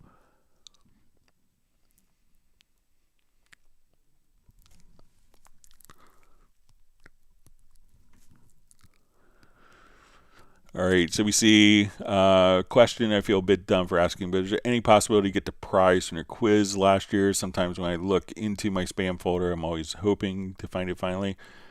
Yeah, let me know if you still haven't gotten the prize. I know we have people that won for the 400th, and we're just about ready to do the, in a couple weeks, we'll have our 500th live stream. So I know Jazz Dude, let me know if you, for the people that had won prizes in the last time that didn't get them, email me again to clubcubase@steinberg.de. Sometimes our emails at Yamaha in America expire after 75 days, and I can't necessarily find them again. So email me again if you want prizes from the previous one, and then I'll maybe, because we're doing planning for the 500th live stream, which will be on I think August 15th will be the 500th, so we'll make sure we get the 400th ones. I so apologize for that.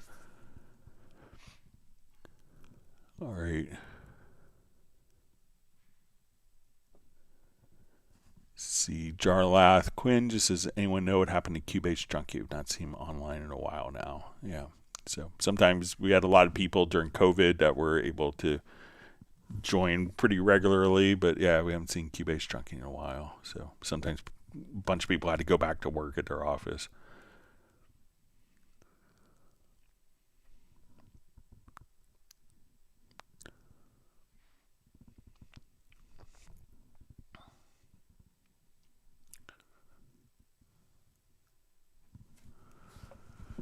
All right.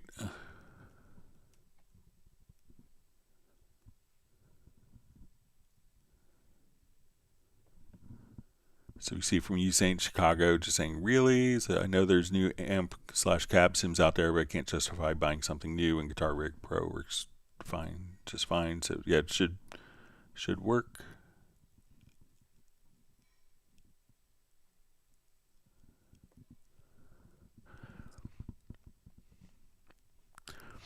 All right, so we see from Hood Boy Terry, how can I make my audio track show all the information in volume channel like yours?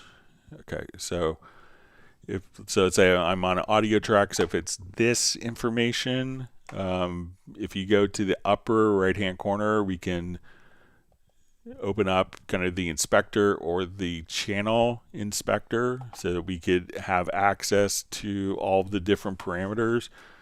If it's more about like these controls, we can come over here and you could right click, or if you actually just kind of click right here, you'll see this little settings cogwheel. You can see all the track control settings for audio. So if you want to incorporate like, you know, freeze, you can just add these parameters and put them into different columns if you want. And there are different presets here, so you could have a very simple mode, or if you want standard or recording, mixing, you can just kind of come over here and have different kind of presets. So let me know if that helped, one of those options for you.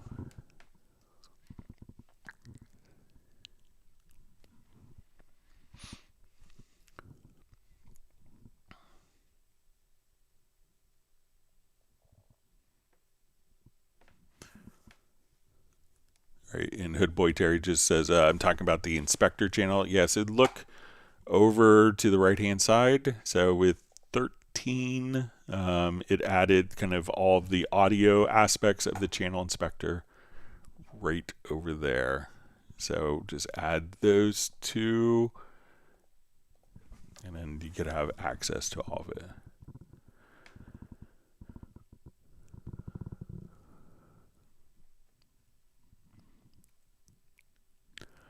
All right, Soren's question is, Greg, am I doing something wrong that causes a lot of sibilance if I'm having a mono vocal track and stereo effects track with RoomWorks reverb plug in there? I got so much sibilance. So, you know, check, you know, sibilance is often maybe at the source. So sometimes sibilance is a tricky thing. Like it may be more obvious as you do processing, you know, so at times, you know, when you add a reverb to a particular track, it may kind of bring out sibilance issues. But, you know, depending on, you know, the microphone, so, you know, is like kind of one of our, growing up in the DC area, one of our hero bands, local bands that was signed and put on amazing shows. The singer has a lisp, you know, and I got to go to their studio while they're working on a record, and you know, and they just had a pencil like right down the middle, like taped to the front of the microphone, and that got rid of all of the sibilance as they were tracking. And they just learned how to do that because, you know, if they didn't do that, the recordings would have a lot of sibilance. So, but it shouldn't be the processing that's, you know, adding sibilance. So see if it's actually in the source. Let me just go to I think I may have just a sibilant audio file that we can import here quickly. So let's see if we run it through RoomWorks, if that's kind of the sibilance is augmented, which is probably what we don't want. So let me just come over here.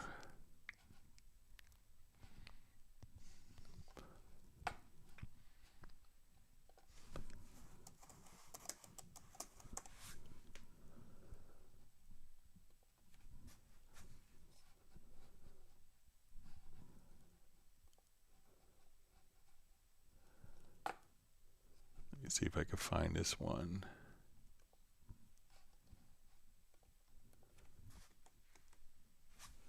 Okay. All right, so let's see if we have, this is kind of a sibilance example that I have, if I'm doing it right.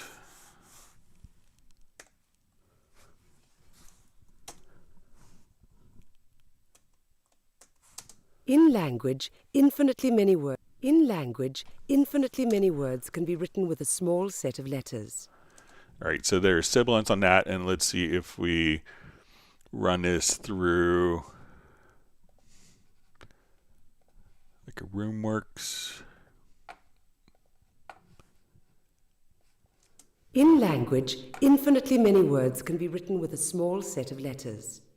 In arithmetic, So you can see that that Sibilance is there, and when you put a reverb on it, at that point, you may notice that that reverb is going to kind of augment or enhance the Sibilance. And sometimes what you could do within the reverb is just kind of come over and do, different, if you get to like dampening, or even if we, like a good example of this, if we go into Revelation, and as we go into, let's say, Revelation here, you could actually do a high cut on the particular reverb that could help with different situations like that. So if we... Infinitely many numbers can be composed from just a few digits with the help of the symbol 0, the principle of position, and the concept of bass.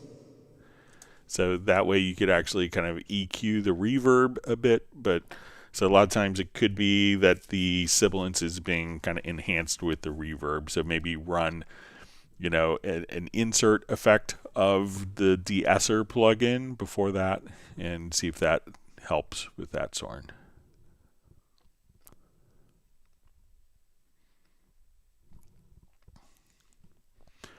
Okay, so we see the question Roby had about the, it says, I met tracks, sometimes the tracks start deselecting themselves. There is a preference. So let's say,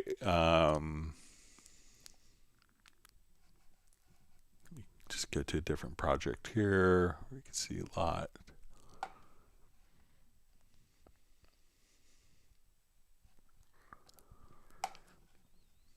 Okay, so let's say we have, so there are a couple preferences that could change this behavior. So let's say if we come here, we have, let me activate the project.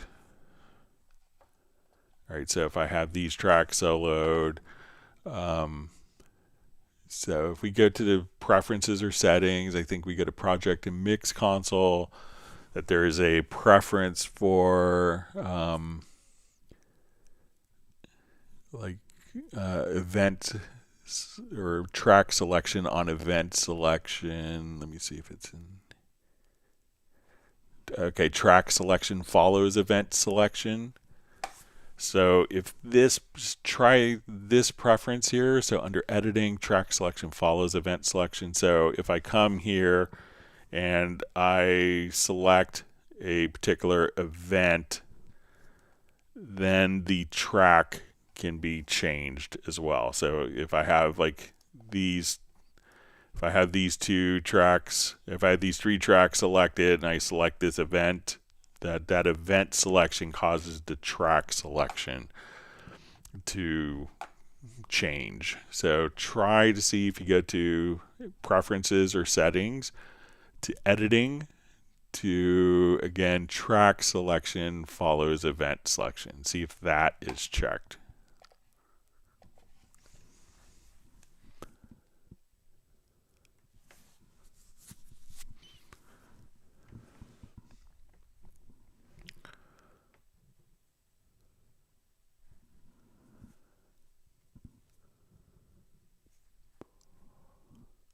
Okay.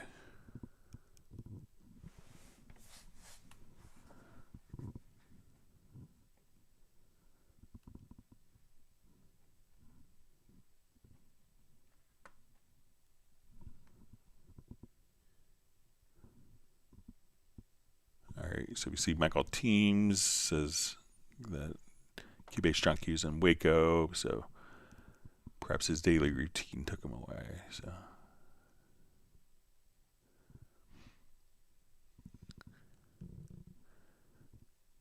Okay, let me just read through.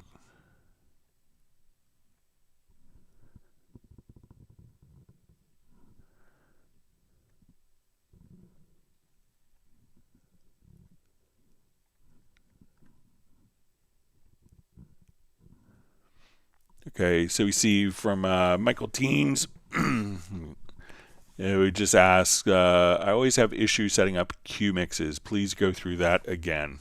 Okay, so let's say we have Q mixes here for our different, I'll just revert So let's say we have bass, drums, guitar, and let's say we have a singer here. So I'll revert this project, and let's say we want to set up our cue mixes.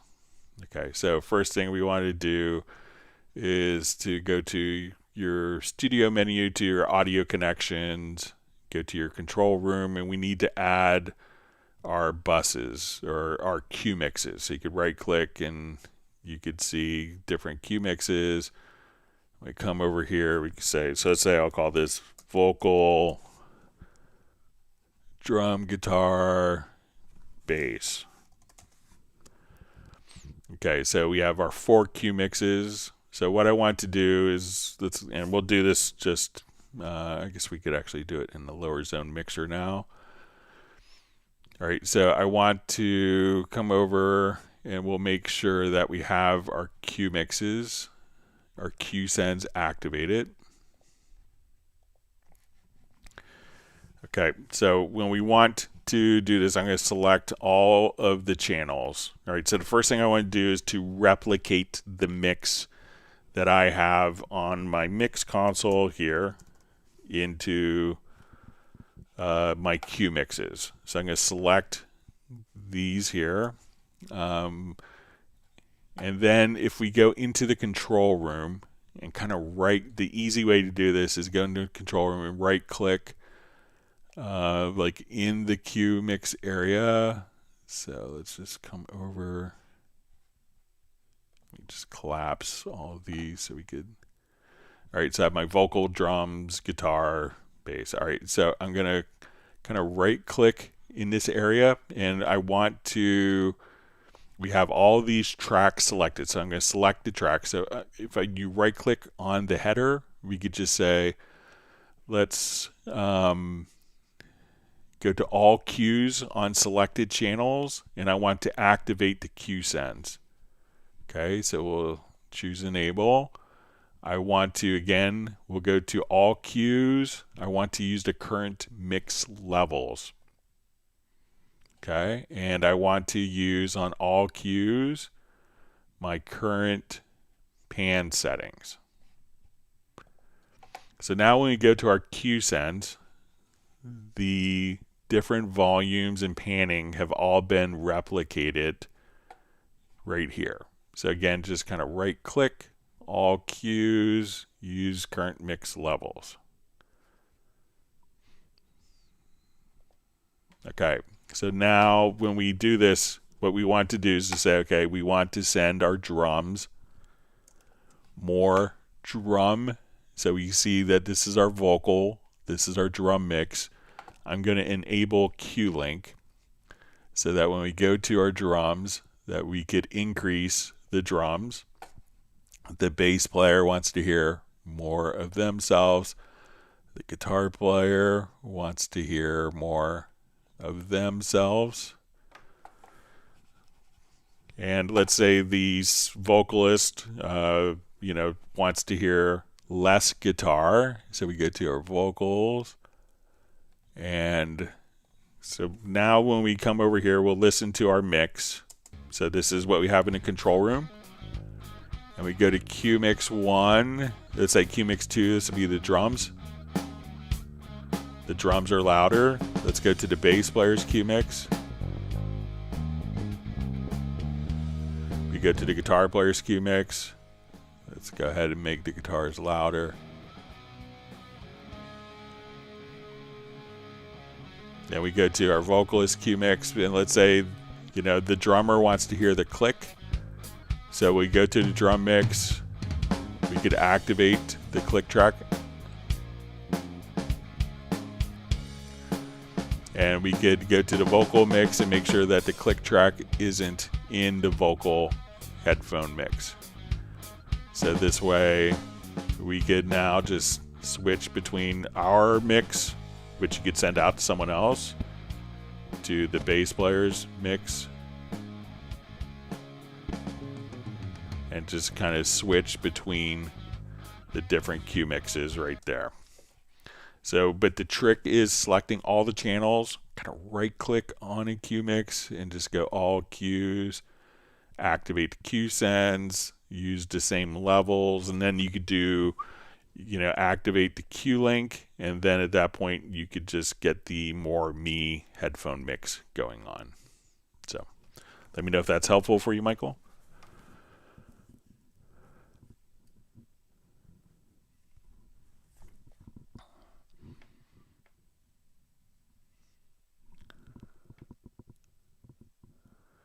All right.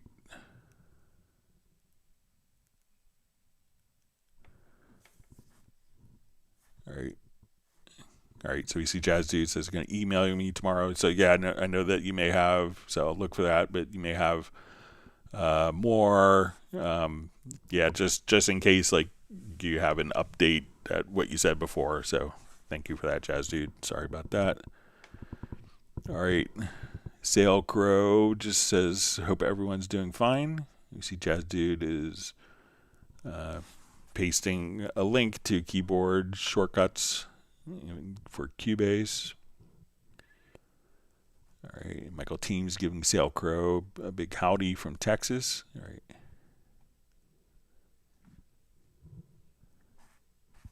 All right, we have Robotic. Great to see you back. Checking in, sending greetings from Germany.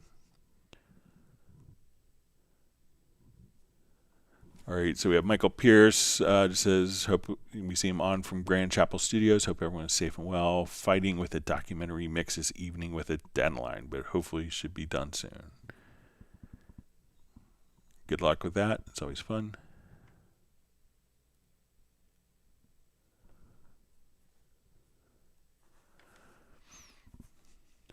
All right, so you see from Robotic says, hi Greg, after the last update, I don't see the list of my own samples in the File Explorer on the right side of the window. How do I restore the previous settings? So make sure, so let's say if we're here in Media and we go to like your file browser and you're not seeing particular elements, let's see if we come over. Let's say, so I'm not sure. So let me know if it's in the file browser. But let me just see if there's, so we could see kind of our, or if it's just going to be like with, let's say if it's loops here. So one of the things that it could be is like,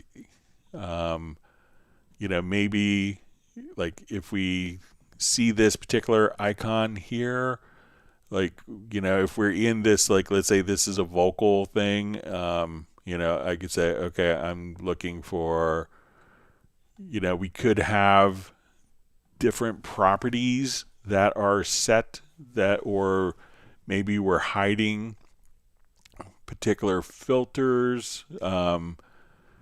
So, see if, and sometimes it can be a little easier in the full MediaBay. So if we go to your media menu and we go to your MediaBay here, so make sure that like we have it set for all media types and this isn't kind of turned off. And let me know if you see it in the full MediaBay.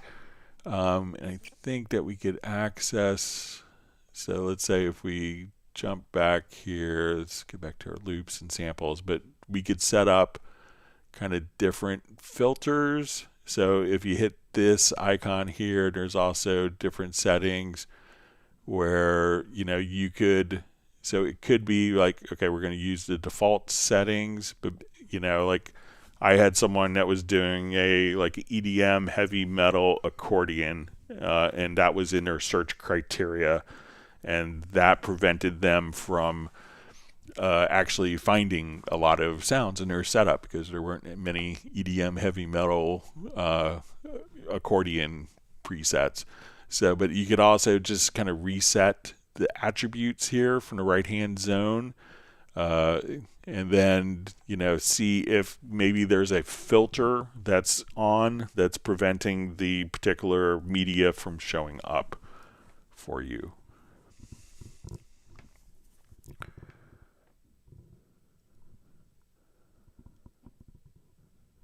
All right, so we see an artist known as Love saying hello to everyone. It says, thank you for all you do, Greg. I've hit the like button, so thank you very much. All right, and we see that Michael Teams has gotten 1 gallon of fresh Texas strawberry ice cream.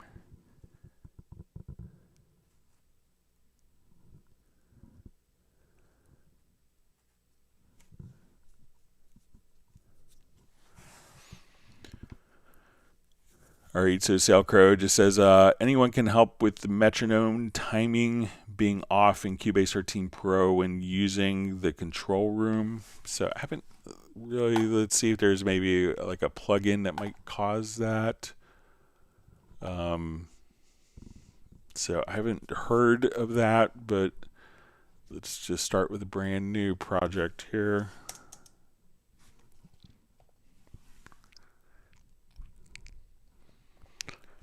Okay, so when we come over here to, let's say we have, let me adjust the metronome level here so it's not super annoying.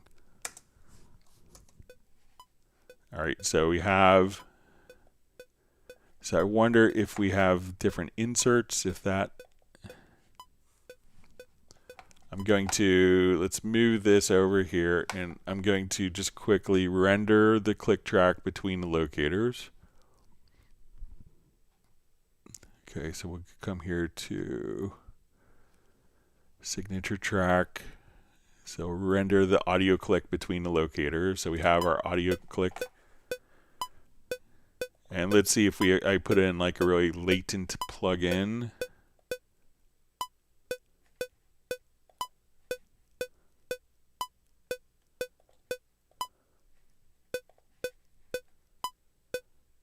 If we put a delay in.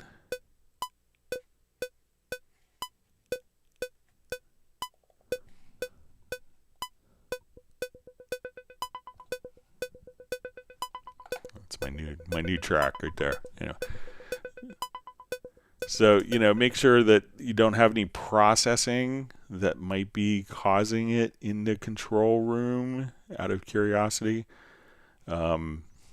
And, you know, see if you render the click, you know, if you notice that going through the control room is different than the audio click that's played. So right now we could have our track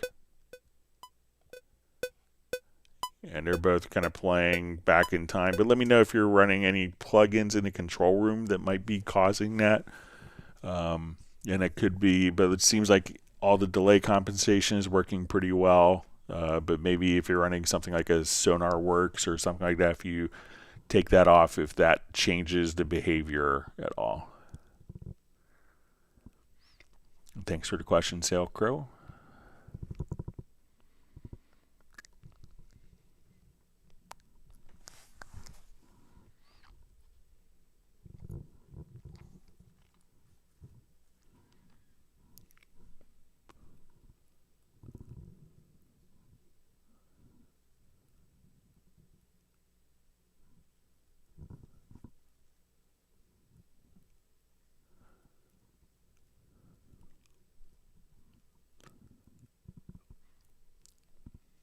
All right, so Hood Boy Terry asks, if I'm adding plugins to affect a group and it exceeds, is there a way to add more? So let's say you just want to come over here. This is going to a group. All right, so we'll add a group. So we have 16. We could have 16. We have 8 effect sends here. We could send one of the effect sends if we want. Let's say, okay, we're here and we want to send this to group 1. So then those effect sends are going into group 1. So that gives us 8 effect sends, or 7 plus 8. Or if we need more than that for effect sends, we could send group 1 to group 2. So we'll come here, let's get to the sends and say, okay, as we get to the sends here, this is going to group 2. So we could just kind of take your audio track, send it, we have 8 sends, send it to a group that has 8 sends. If we want to use one of those sends to send it to cascading groups, we could do that, and all the delay compensation is handled. So.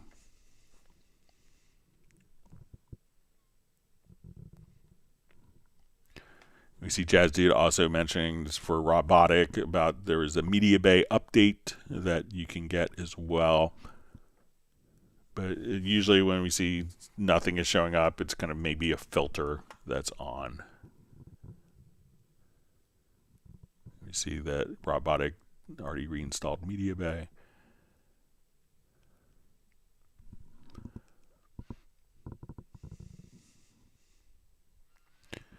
All right, Virtual Alan from Scotland just says, hit the like button, folks. All right.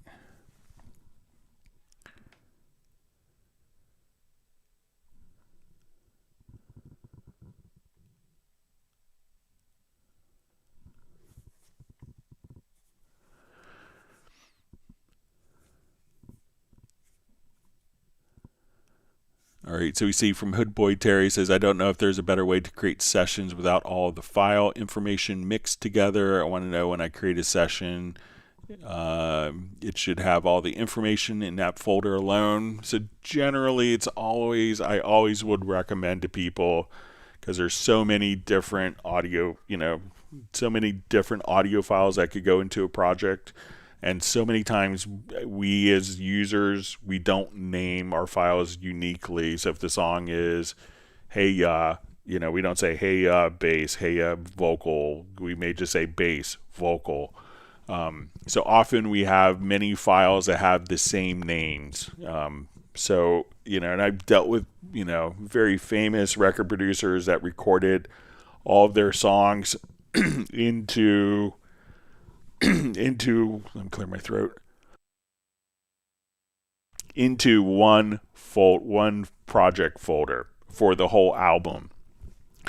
And then they go do editing and they delete a file and they record a file, and then that file has the same name, or the name had changed, so they're in one project and it starts playing a bass line from a different project altogether because it's referencing the name of the file. So I always would suggest, every project have a unique folder. So when you start a new project, we can just come over here, go to new project. We will say, it'll come over here and prompt you, by default, prompt you for a project location. It's really easy just to kind of fly through this. But every single song, if you can make a unique folder, that way, that when you're working on it, and you need to back up that project, you need to move it to our hard drive, you need to share it with someone, that you don't have audio files that are being scattered all over the place. So just name, come up with a unique folder for each project. And you can put that folder into a master folder, which could be like the entire album if you're working on an album, or if you're just doing singles. But always when starting, make a new, I always suggest, you don't have to, but a great practice is to make sure that you have a unique folder for each project. And these are the things that could come back and bite you later. When I see composers work, the really successful composers, one of their biggest skills is not a musical skill. It's not, they have better ideas. They can orchestrate. They can sequence. One of the most important skills that successful producers, engineers, composers have is good file management, so that they know exactly where the files are. There's nothing worse than being in a session or it's like, oh, where's this file? I have no idea where this is. I backed this up and my lead vocal is gone. So an essential skill for doing computer-based music production is going to be, being very aware of where your files and file management. It's going to be a top skill for anyone doing music production on computers, which is basically everyone now. So always think of each project being in a unique folder. All right, so we see Val sent an email. Thank you for that.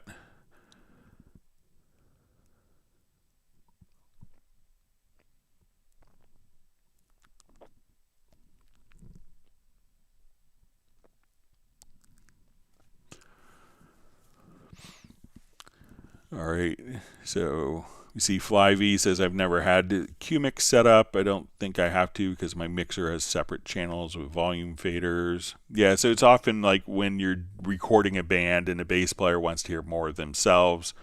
When tracking, the drummer wants to hear more of themselves. So when different people want to hear different things to capture the performance, those are really kind of key things. And like really great engineers, are very good with their headphone mixes for artists, and realize that if they're singing and the vocal is too loud, they sing a little flat. If they're too soft, they may sing a little sharp, and how a Q mix can really affect the musical performance is captured.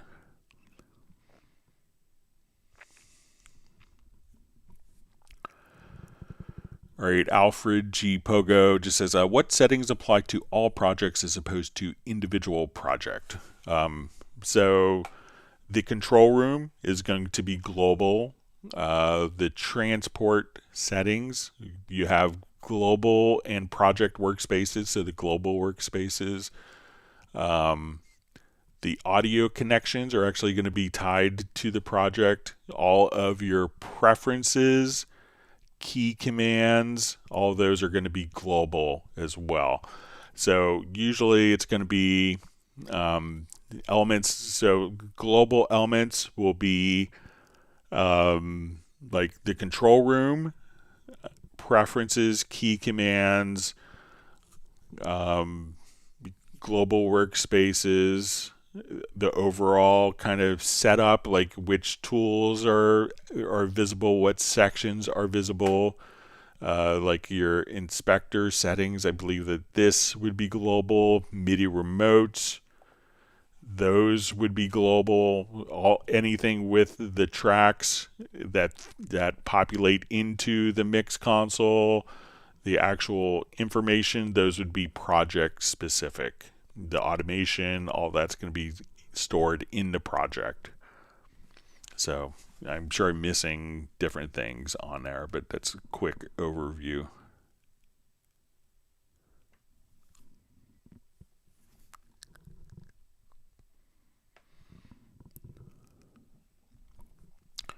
All right, so we see from Hoodboy, Terry says the inspector information is not showing channel value fader. Please, I need help. So make sure like let's say you're on an audio track. So if you don't see the fader here, so if you're on, video track or a MIDI track. So let's say if it's a MIDI track versus an instrument track, you have kind of a different fader. If we open up and you have a marker track that's currently active, we don't see faders. If we have a signature track or tempo track, we won't see. So it could be based on what track is selected. If you have like an audio track or an instrument track where you think you should be seeing a fader, make sure that you right click in the area and you'll see setup sections. So if we want to just pick and choose, exactly which components are in.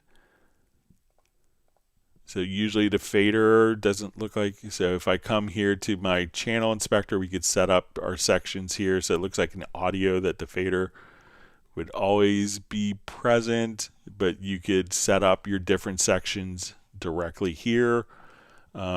There is a preference here to hide faders in the lower zone, but I don't think that has an impact. So it looks like the fader is pretty, like we could pick and choose which exact inspector tabs are visible by right-clicking and going to set up sections. We could hide the faders in the mix console if we wanted to, just by going not to that window. Let's see if I click on the third time incorrectly, but there is a function to hide the faders here, so you could see like inserts and sends easily. So, but generally the inspector will always show the faders for the appropriately selected track. So make sure that you have like an audio track selected. And if you want to send me a screenshot at clubcubase@steinberg.de, I'd be happy to take a look at it for you.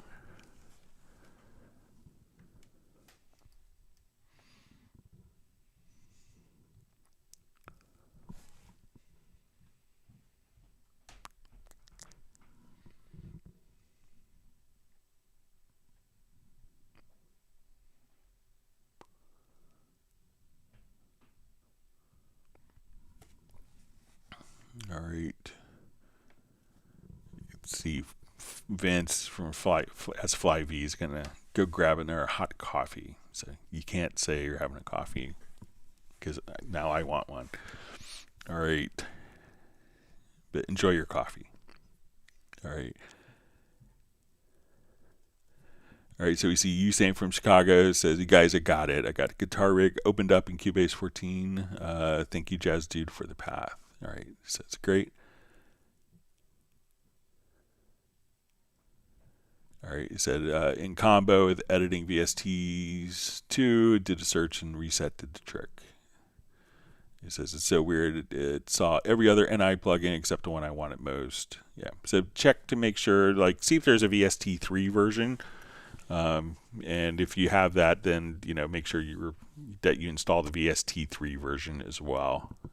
You might have to access it through, like, the native instruments portal. Is it native access or whatever it's called? All right, wonderful to see Mark Rabin from Montana. His dog Stella is giving a big woof. So everyone say woof to Stella, his beautiful dog.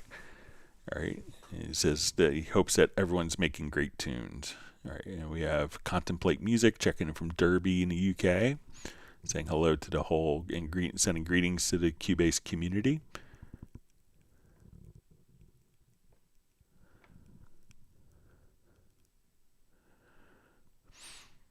All right, so we see, hi Greg, is there a way to retrospectively add the project name to all audio files in the pool of a project? Cheers.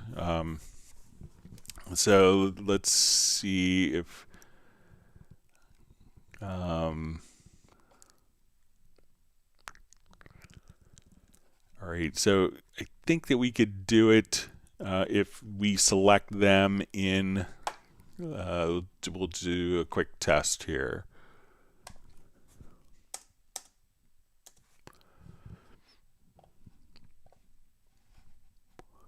So it might not be done from the pool level, but I think we could use the Project Logical editor to do this. All right, so let's say we're here.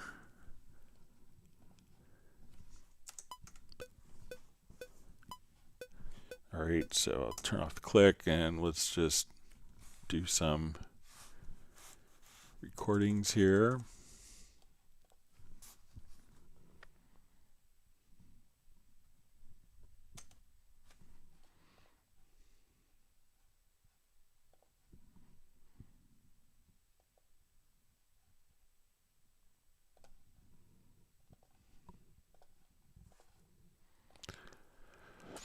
Okay, so let's say I want to add the project name to all of these files. All right, let's see if we can do it in the Project Logical editor.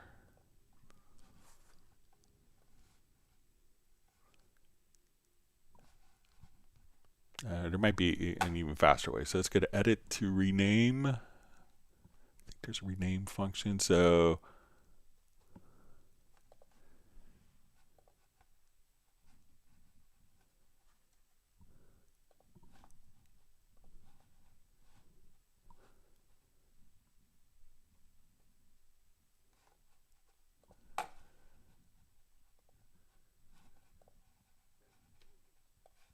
right, there's a rename media, but let's see if I come here. Let's see if it's,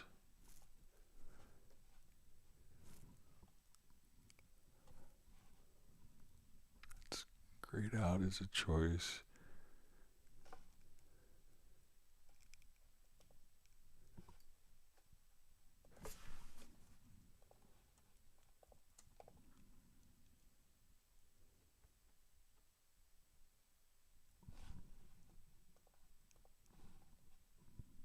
Okay, so let's rename media files.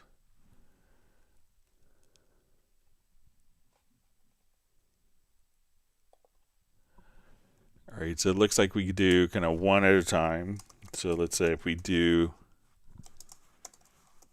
this, if it's selected, so say, okay, we rename it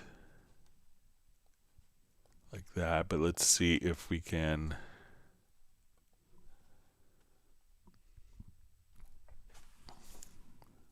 So let's do the rename media file. Let's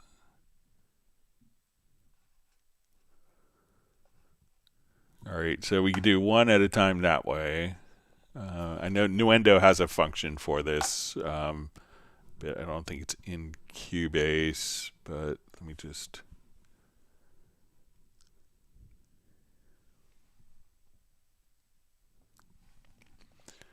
All right, so let's see. Let's try. I think. Let's try the Project Logical Editor.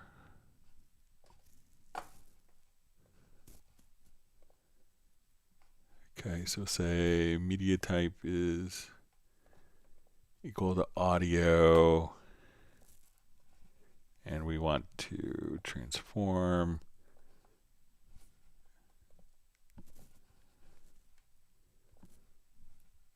Sorry. And let's get a name and see if we could prepend.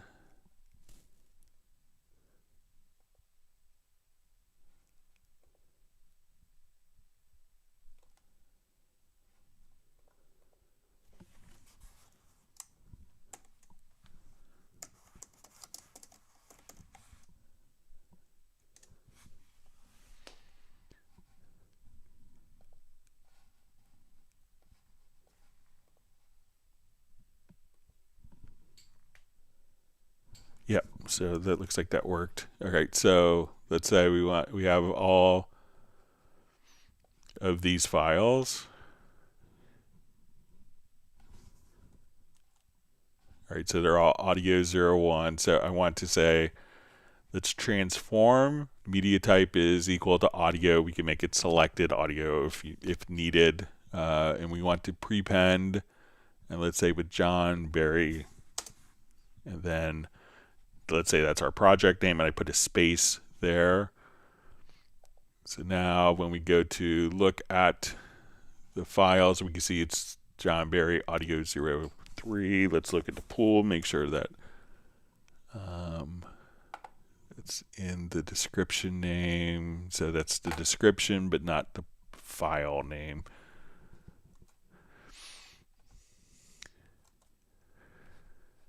Okay, so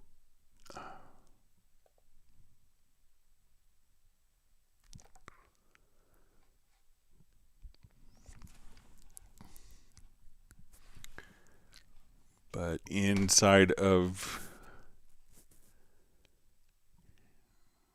just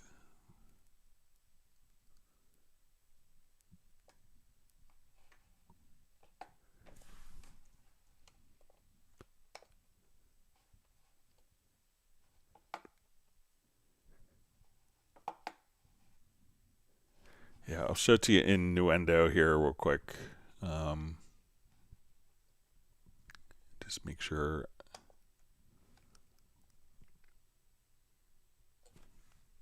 But you might have to do it kind of one at a time using the rename function. But if you have Nuendo, I'm not sure if you have Nuendo or not.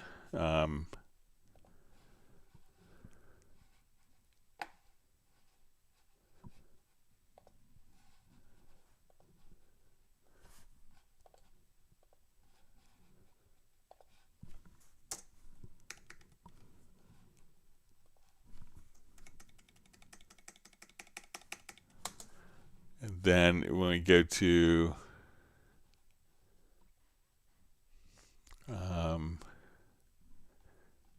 your pool window, that we can, I think it's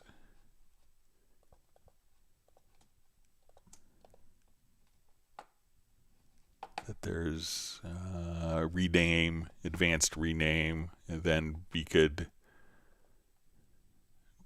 just come over here.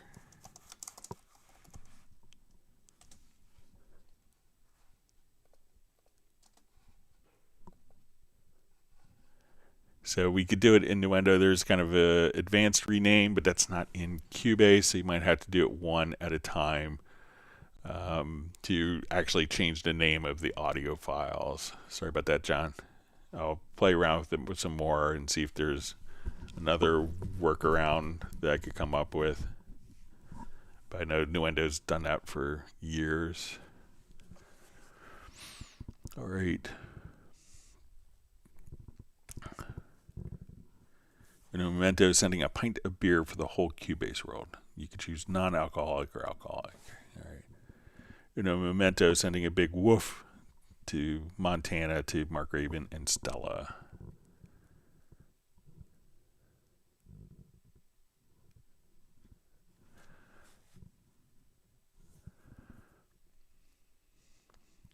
All right, so we see from Usaint from Chicago says, how do you take advantage, or I'm sorry, how do you take control / preferences of the playback of the start point? So if you go to the transport menu, you'll see kind of the start point. So we could say, okay, you want to start from the cycle start. Do you want to go from selection start? So if I have this event selected, I could just start playing right from that particular selected event.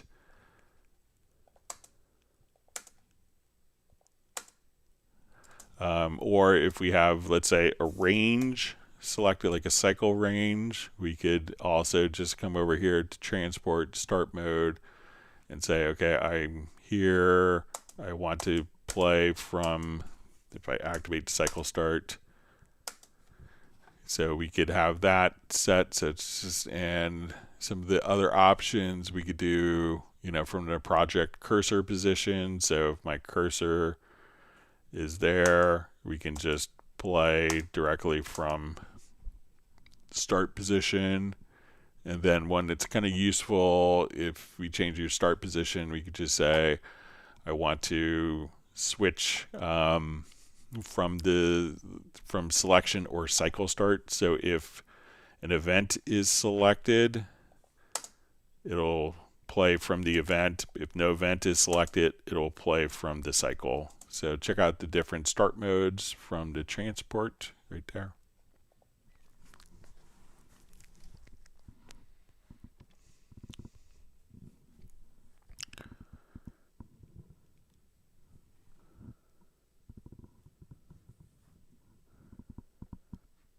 Okay.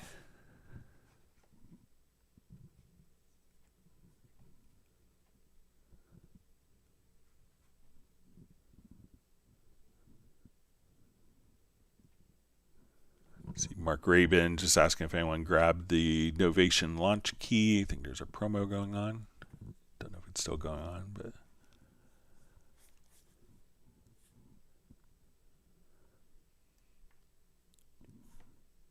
All right, wonderful to see Graham Witcher on from Oxford.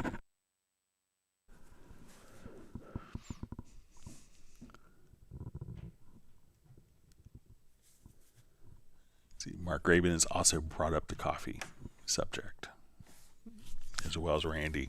So, guys are being cruel. I can't take a coffee break. All right.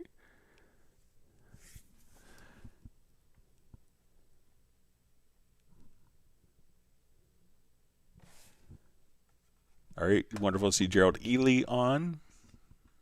Thanks for joining us today from Martinez, California. Gerald has already gotten 1 gallon of coconut chocolate ice cream.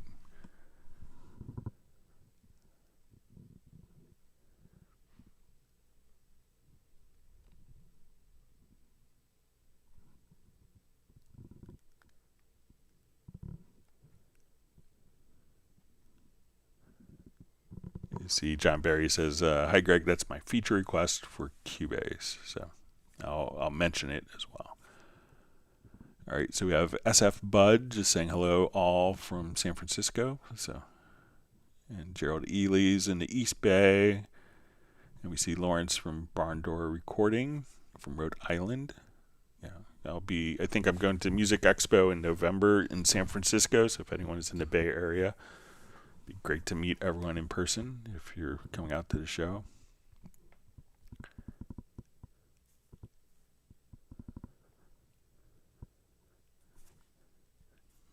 All right, so we see, please put the link to the software in description. So I think in the description you'll see Cubase Pro. But you could always go to, if you just go to cubasepro.com, let's say, or go to steinberg.net, and then you'll see Cubase, and then you could just do buy Cubase Pro, and then you, or buy whatever. There's multiple levels of Cubase, but you could just buy it right there. So go to steinberg.net, and that should be a good link, or you could go to your local music dealer.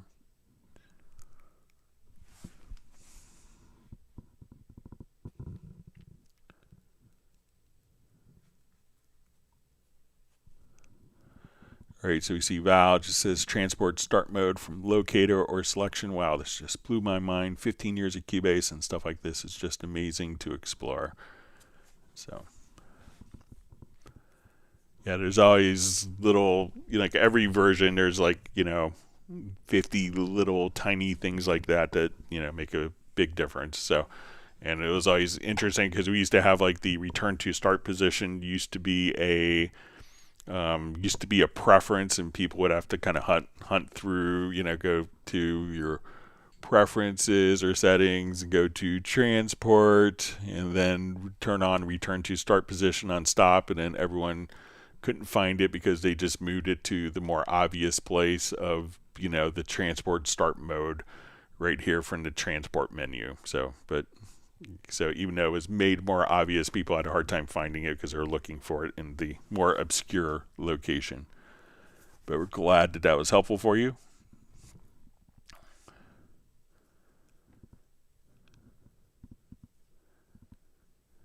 See, Gerald said he went for the Novation launch key 61. His Kurzweil K1000 is dying.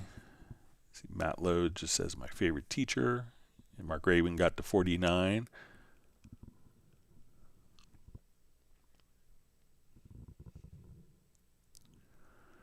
All right, so we see from Wade Pugsley, says Jazz Do Q post, where to find the searchable database of live stream events. So if you want, I'll show it to you quickly here. If you want to, let me just open up my web browser. And if you go to cubaseindex.com, and Jan from Stockholm has done this, and then you could just search for, you know, just do like a Command F and say, oh, I'm looking for snap. And then you could just kind of search through different databases. So you say, okay, let's do 2024. And if I don't come over here, I'm looking for snap. And then you could just navigate to, you know, the next time the word snap. So you could just kind of search by year. And then once you're here, you could just simply say, oh, this looks like the question, and that will take you right to that spot in the video so you could watch that. So go to cubaseindex.com, and everyone give Jan a round of applause for coming up with the site. It's a great resource. There's over like 40,000 different topics that you could utilize from cubaseindex.com.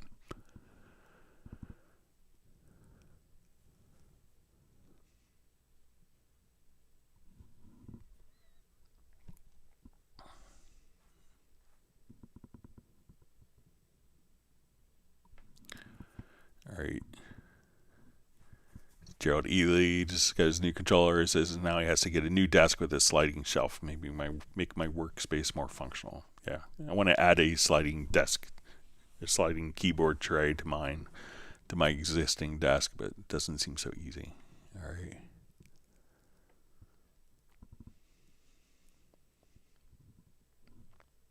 And Mark Raven says he was at the hardware store looking at sliders for his desk today. So one of the guys who does like some of the Cubase, I'm blanking on his name, Canadian guy who does really great content. It's not Chris, but there is one of the Cubase YouTube producers. He actually did a video on kind of building your own sliding out like MIDI keyboard controller display. I'm just blanking on his name now. Does a lot of great content.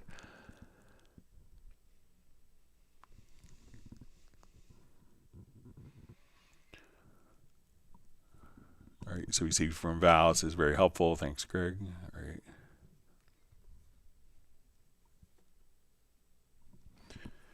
See, Val just says, question, a friend of mine got a MIDI Moog yesterday, and I kept proudly saying, Cubase could do that too, but how? You know, so yeah, it was actually, you know, Steinberg was the first company that actually did, you know, with the Model E synthesizer, which I think you could download free. May not work on later Mac OS versions, but I got to, you know, show it to Bob Moog. So it was kind of interesting seeing his reaction. He kind of dug it. But yeah, I mean, a lot of it you can kind of do a lot of the principles and more. If you wanted to do that, you could get a lot of the same functionality out of Retrologue pretty easily. So, you know, multiple oscillators, but a lot more flexibility in Retrologue.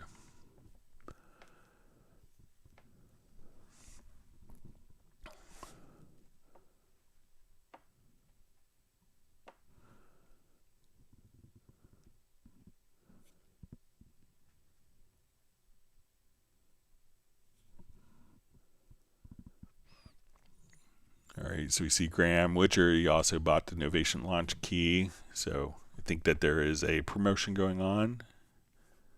Not sure if it's still going on or not.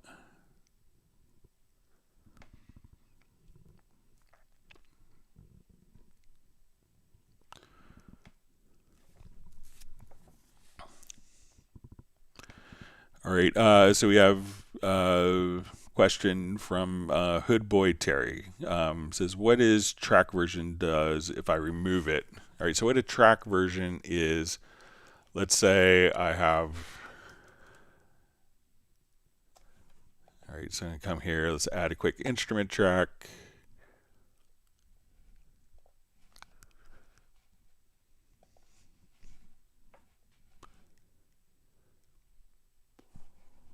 Or let's make a drum track. We can do this fast. All right, so let's say, come over here. Let's just,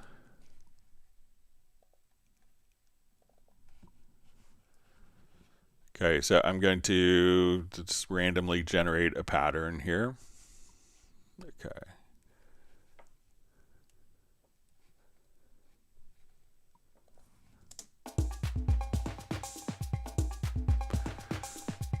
All right, so I wanted to now, we'll route this to, let's see if we could route it directly to an audio track. Okay, so I want to come over here. Let's just do a quick recording of this. I'm going to play this. I'm going to record the, I'm going to play this and record the output. So we'll just come over here.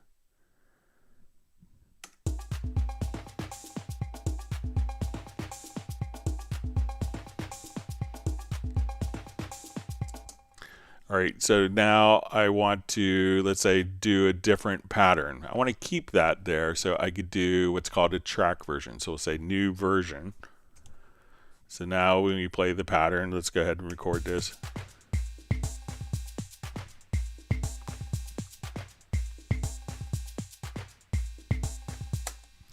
All right, I want to randomly generate another pattern, and we'll come over here and say new version. So these are almost like parallel events that occur in the same track, so we don't have to change any processing, routing. All right, so let's say, okay, we did, you know, a couple different passes, a whole band did different passes, and now what I want to do is we're going to listen to our different versions. So I can say, oh, this is version 1.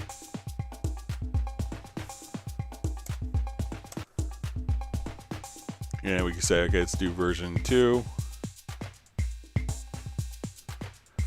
and version 3. So we could just switch between these alternate takes. So, you know, if we had processing, so let's say, okay, come here and we have our EQ.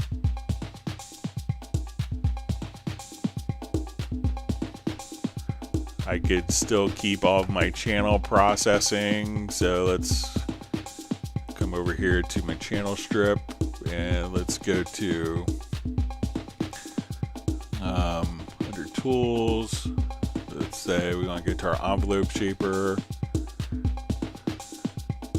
So as we come over here, and now all these settings can stay the same when I just want to come over here and switch to a completely different part or media.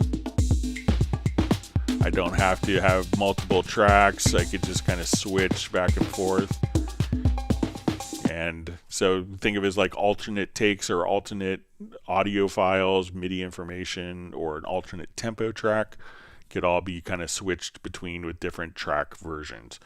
I will often do, like if I'm working on a vocal file, one other use of track versions is I use it for like in kind of an editing stage. So I want to come over here, let's throw a couple vocal files in. So let's say we do this and we'll drag it over, we'll put it on one track. So let's say I have multiple passes of vocals here. All right, so I could choose to duplicate this track version, and then I'm just going to go to my audio menu and we'll choose bounce selection. So right now when I come over here, I could go back to, this is a new file. I have my individual files here. I could do this. Let's make a duplicate of this version. And at this point, I want to do my Very Audio editing. So I could double click here. Let's go to, let's say, our Very Audio edits. And if we select all the files here, I want to do my Very Audio, so let's correct the pitch. I want to adjust that tone down. So now I could have my tuned vocal, I could have my bounced vocal, and I could just have my original vocal files as separate files. So if I need to go back and modify any of those, I could have 3 different stages of the edit using one track, using multiple track versions on a single track. So let me know if that's helpful for you.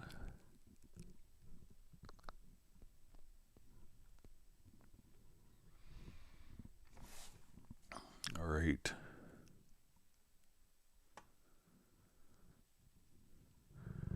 All right, so we see from Gulf Coast, Florida man just asking people that have the launch key if they like the keys better than the Akai controller.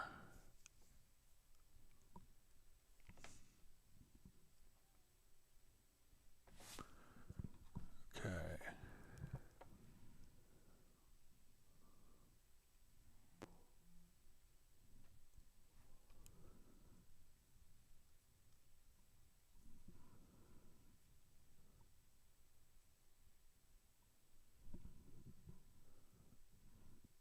Okay, reading through comments.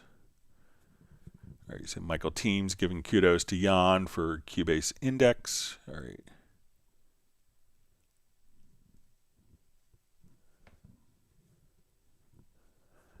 Tim Gage just giving Jazz Dude credit for dropping some jaw-dropping Retrologue licks a couple of sessions back.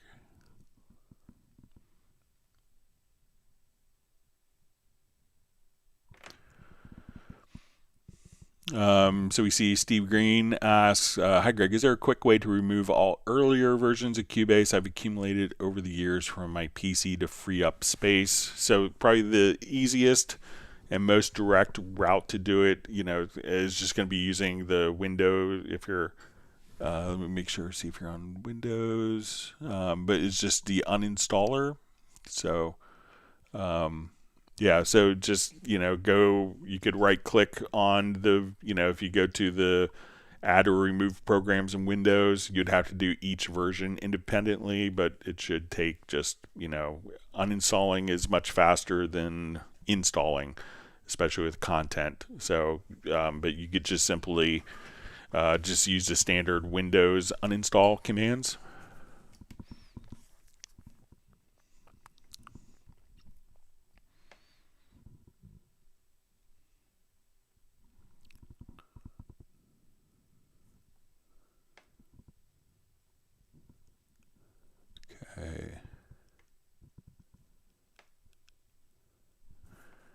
See, Tim K just says a new folder for each project is in each song was one of the very first things I remember Greg saying when I arrived here. And I've never been bitten because I listened from the start. So that's good.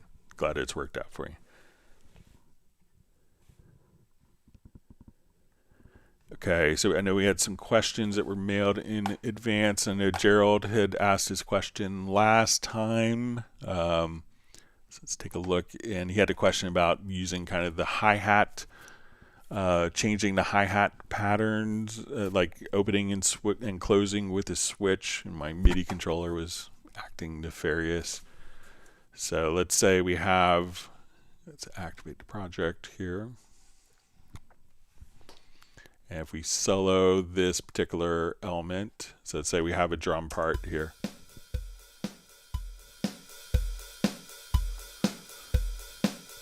All right, so now what I want to do is I've placed the hi-hats on A#1. Now when we activate kind of like the mod, we'll click this pad. And now when we go to the, I'm going to move my modulation wheel. Let me just see if I have this.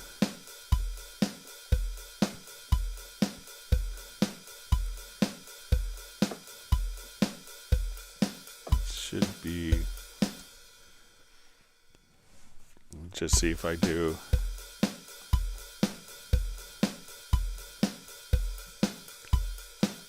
I'll just revert this because I may have messed it up. So let me just.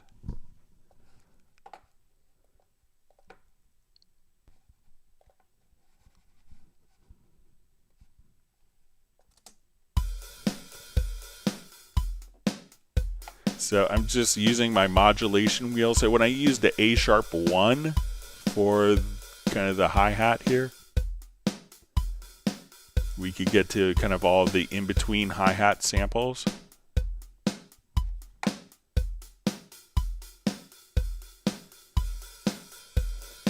So if I want to just, let's go to my MIDI monitor here. So as I move the mod wheel up, it tightens up. You want it somewhere in between.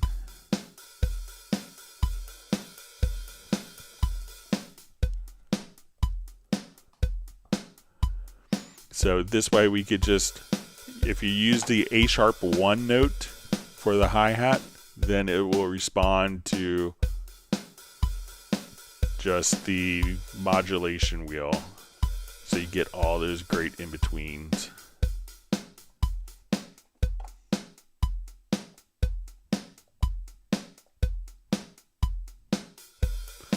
And then you could also, if you have this, you could use kind of like the foot control to also filter if you have one set up. But I just kind of like using the mod wheel here because you get all those very subtle in between. So if I wanted to just duplicate this, we could say, okay, let's duplicate this a couple times. Let's glue it together.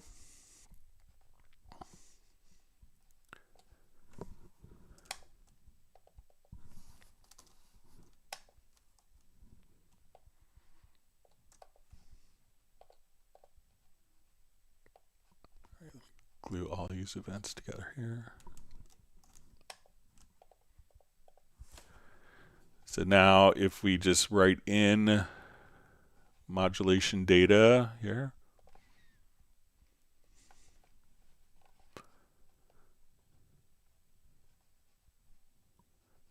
just grab the line tool.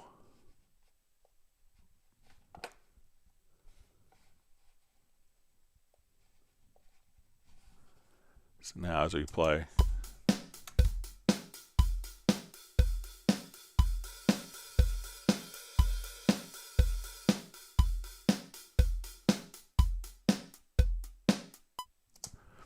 so that should get you all those little in-between areas on a hi-hat pretty easily.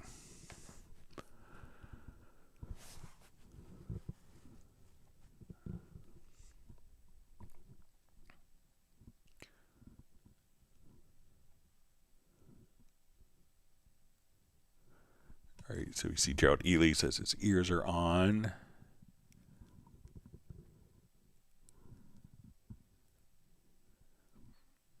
All right, so we see Vince is checking out.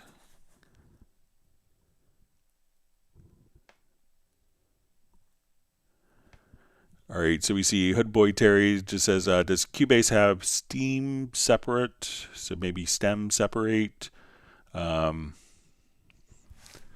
So if we have like an audio file that's, so what we could do is come over here. Let's choose our audio. Let me just import an audio track.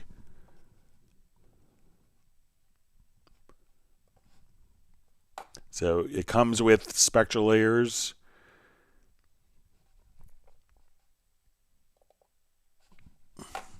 You get spectral layers go, which will unmix vocals. So if we come right over here, we can say, okay, let's go to spectral layers. Okay. And now what we could do is say we're going to modules. And here we could, so what comes with Cubase is you get the full version could unmix different instruments, but here we could just say unmix song, including like vocals, let's say for guitar. So we'll just have this go through its process here.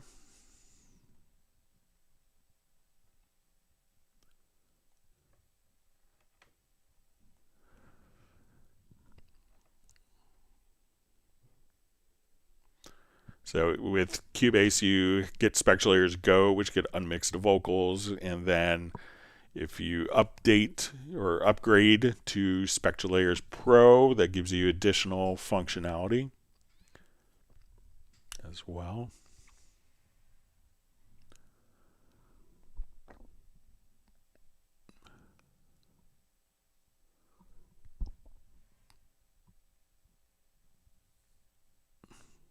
See just comments on Retrologue. Gareth says it's dirty little secret's very underrated. So yeah, definitely check out what you could do. You know, Steinberg is one of the, might have been, I guess we're maybe, yeah, maybe we're the first company ever did a software VST. So.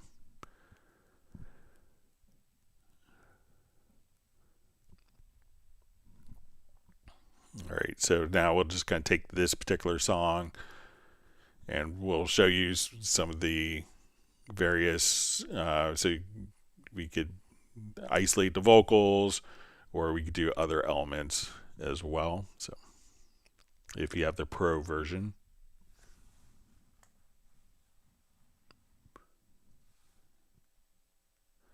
And there is a 30-day trial, I think a 30-day trial version that you could access.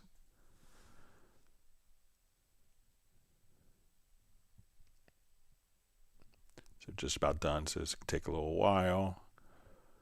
So I often make the analogy, this is taking the eggs out of the cake and putting it back in the shell.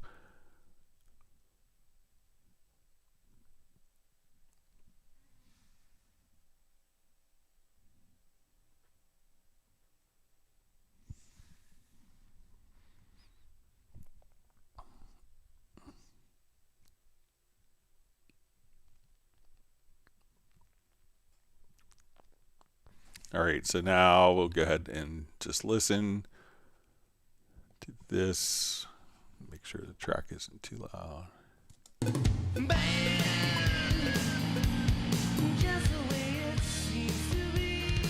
So with Cubase, you get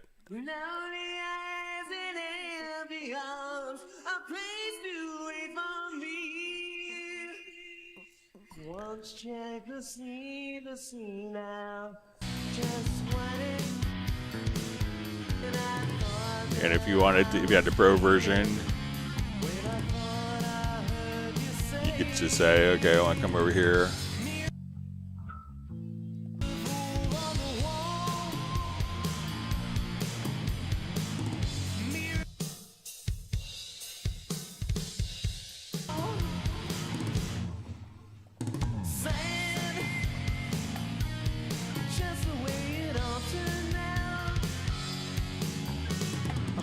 And then if you want to make vocals are too loud or not loud enough, And then you could also at this point just kind of drag the vocals. So if you just kind of come here, just drag the vocals out, and then that could be placed directly in the project as well. So, all right, so we see Gerald Ely just says thanks for a hi-hat demo. So you're welcome. All right.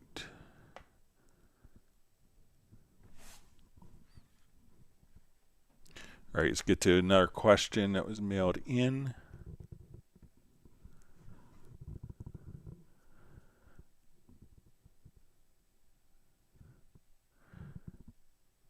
All right, I think I opened up maybe the wrong Word file. So I know one of the questions that was mailed in is if we could change the order of the different functions in the control room to kind of change the order of these. I think that if we come over here, all we'd have to do is just simply drag the different functions here. So as we want to move, so I want QMix 1 to be after QMix 4, we could just kind of come over here. So just kind of right click on the areas and go to setup sections, and then you could drag kind of to your heart's delight and rearrange the order of the sections as they appear in the control room. All right, let me just go quickly back to opened up the wrong question file, so let me just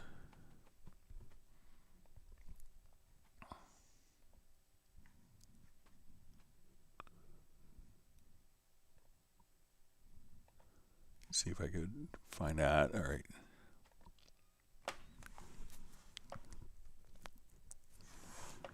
Bear with me just a second.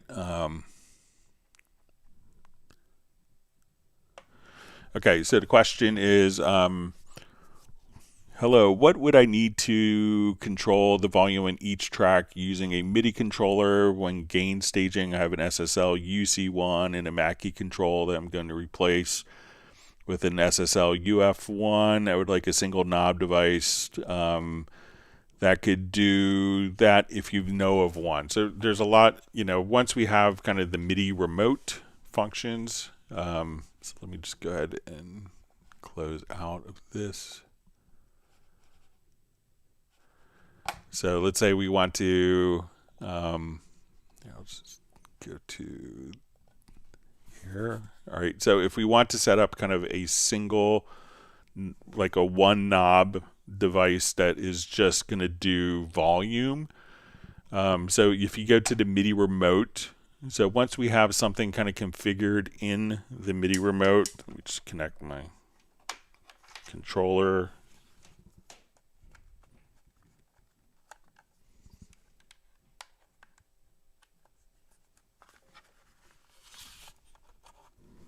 Bear with me just a second.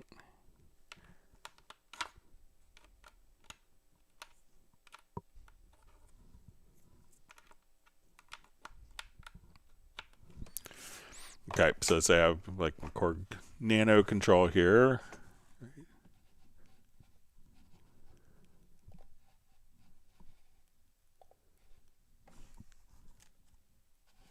All right, let me just open up my Cubase again here real quick.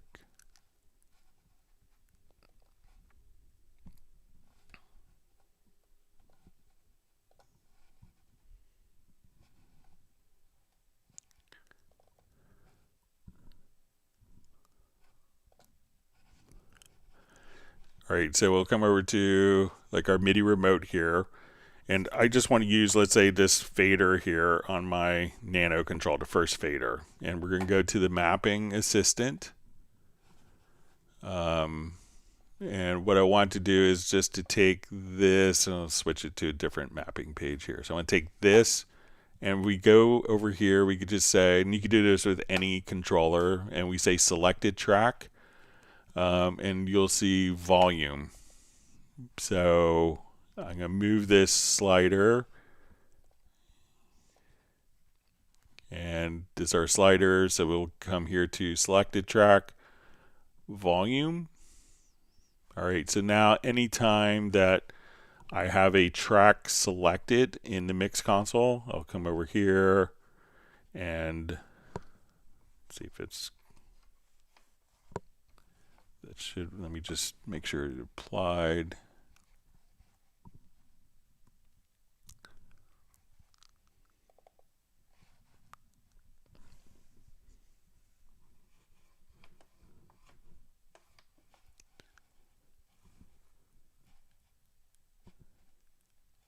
All right, so select the track. I'll do this fader over here, and I'll apply the mapping.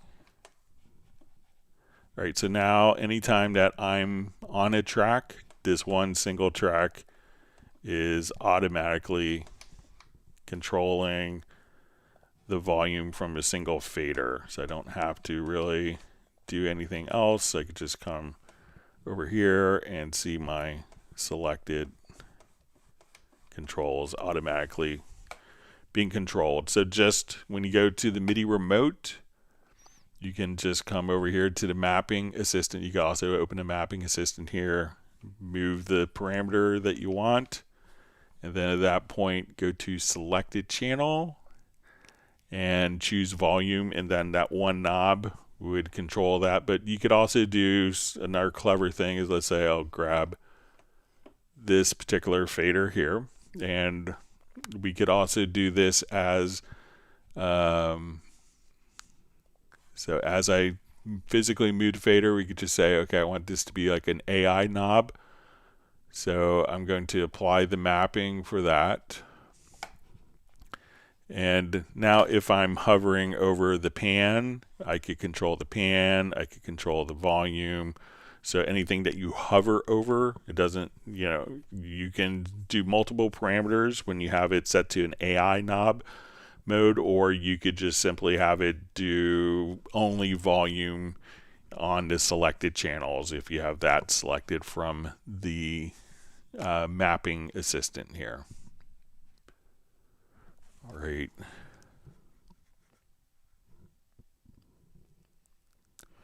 All right, let's go back to our live questions. Thanks for all the great questions. Again, you can send questions in advance to clubcubase@steinberg.de. All right, we have Woo Productions saying hello from Belgium.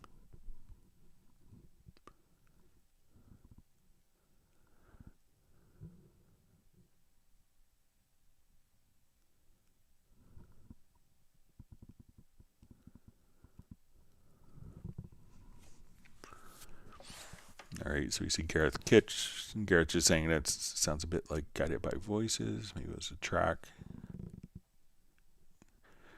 All right, so John Barry says, hi, Greg, another question, please. You could ask as many as you want. Retrologue has great modulation options, but now we have the new modulator section. Is there anything that is exclusive to either, or can you do it all with the new modulator? So you could do pretty much everything with the new modulator, but the modulator also allows you to, when we go into the modulators, you know, as we work with this, you know, we could not only modulate parameters of the instrument, but plugins. So if we're running that instrument through a reverb, through a you know, a delay plugin or other effects, or the channel EQ, we have, you know, full control, not only just for the parameters of the instrument, but all of the parameters that are accessible on that particular channel as well. So that's one of the big kind of design differences. See, John Barry just says, cool, I did not know you could rearrange the order. Cheers. All right.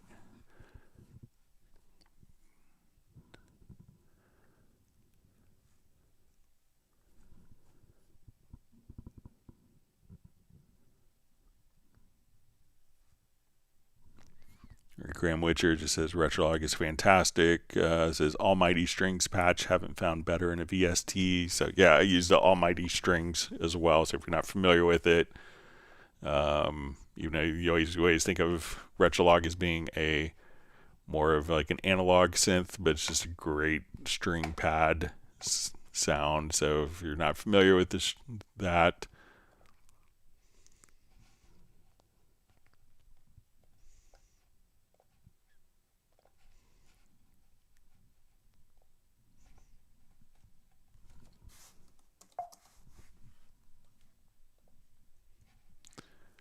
So we just come over here. It might be the only string pad. So let's come over here with one of a few. But if you want to, just come over here and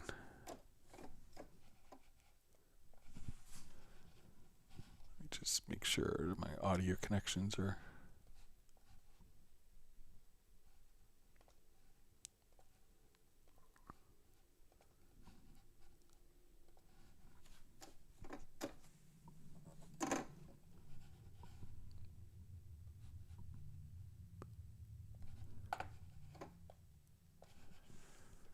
See if I have any processing on it.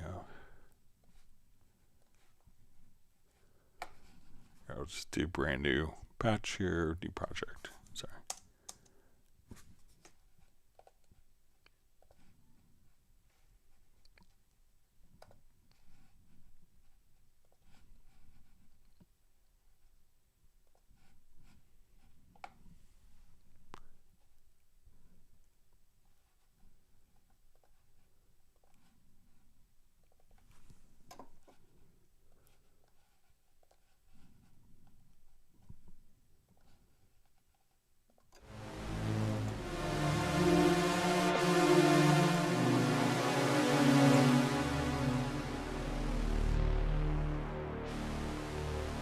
So just kind of a great patch to use. If you haven't explored Retrologue, just take your time to do it because it's many wonderful instruments.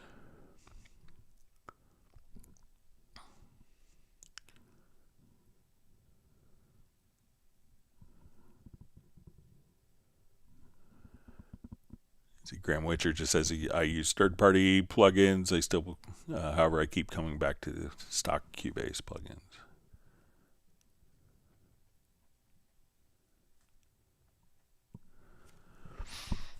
All right, Woo Productions asks, question, I tried to use Timpani from Halion, but assigned notes to an Alesis Sample Pad Pro to use as a percussion. How do I start? All right, so let's take a look.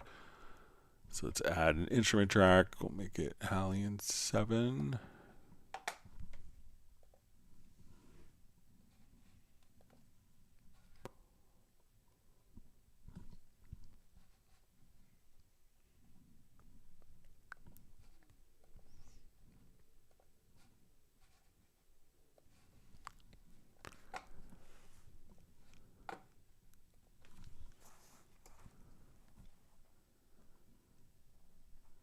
All right, let me just find the.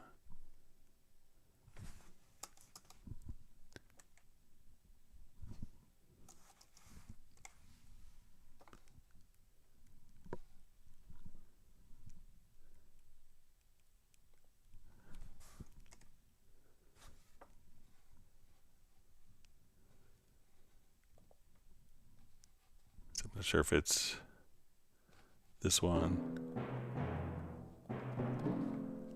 Just looking at the spelling of the patch in question here.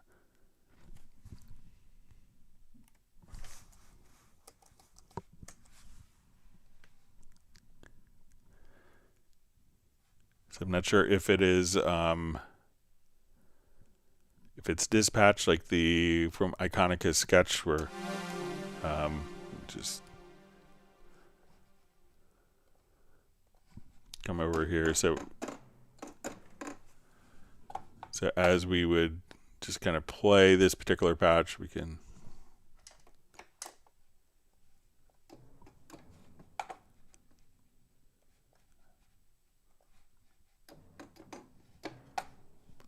make sure I have.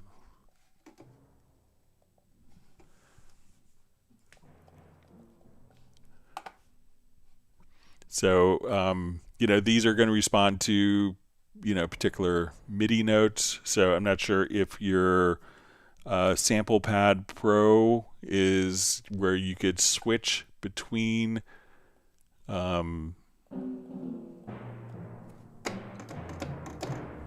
we have a couple octaves. And if we want to do,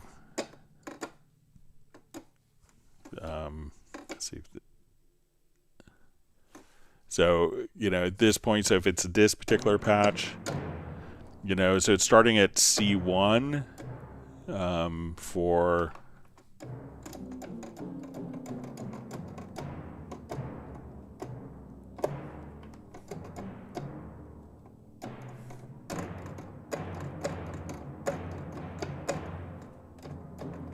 So I'm not, so, you know, often, you know, these may be kind of fixed in their particular range. So it's often going to be on the, probably on the controller, the drum pad controller itself. You could just choose which particular pitch range, which particular MIDI note it's actually doing. So maybe you want it to be C, E, and G. So you could map those out chromatically. Most percussion controllers do start at C1. So if it's this patch, you should be able to just kind of play it from anything that transmits MIDI and set the what MIDI note is being transmitted. That's a very typical function of drum pads of any kind, where, you know, this particular function will play, you know, that particular you know, this pad triggers this MIDI note in this octave, stuff like that. So let me know if that's the patch from, okay, we see from Woo Productions, that's the patch.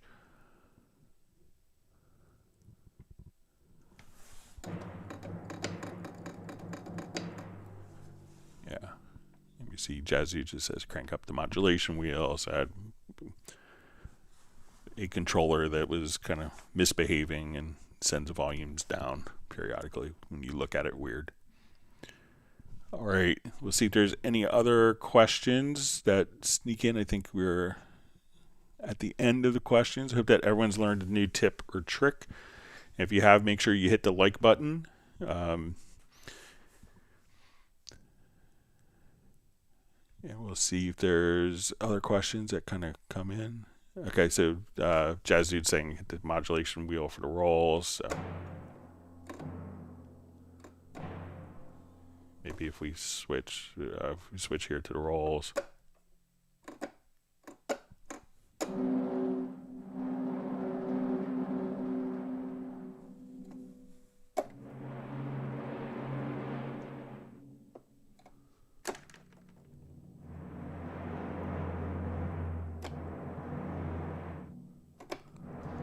Thanks for the tip, Jazz Dude. Appreciate that.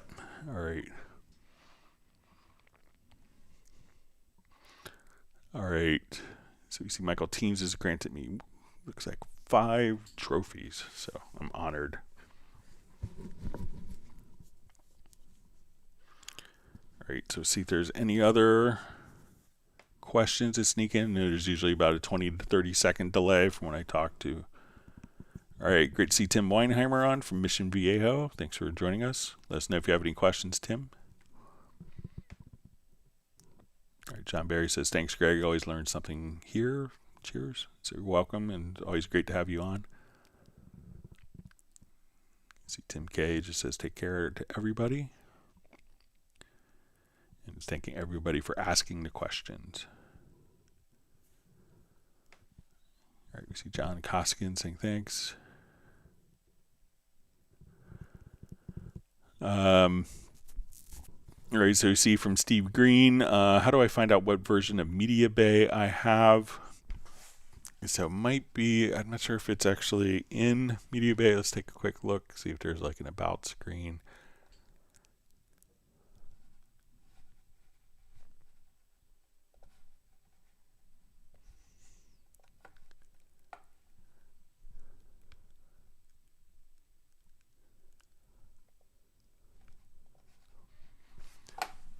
Let's see if we go over here to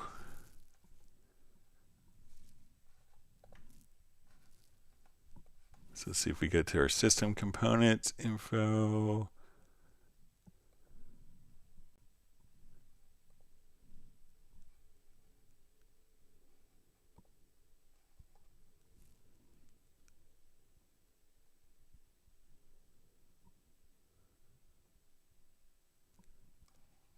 See if it's in here somewhere.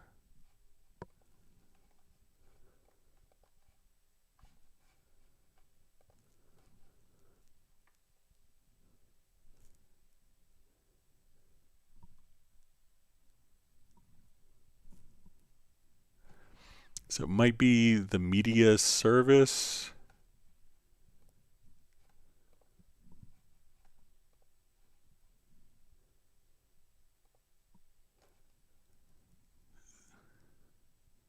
So it could be, so if you go to your studio menu, to more options, to system component information, might be when we go to the programs, it might be the media service here. Let's see if that number kind of aligns to.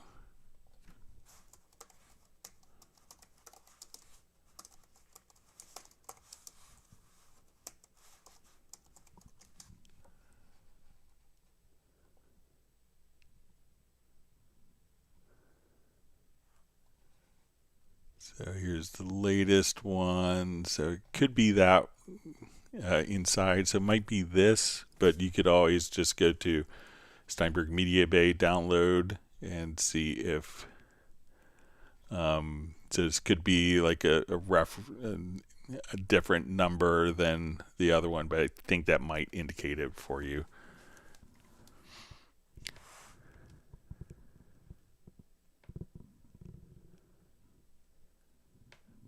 All right.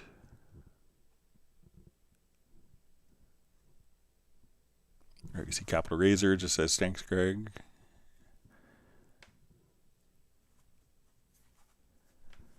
Michael Team says always learn something new. No question is too dumb. I've already asked them. Everybody learns from everybody's questions. I sure do. So.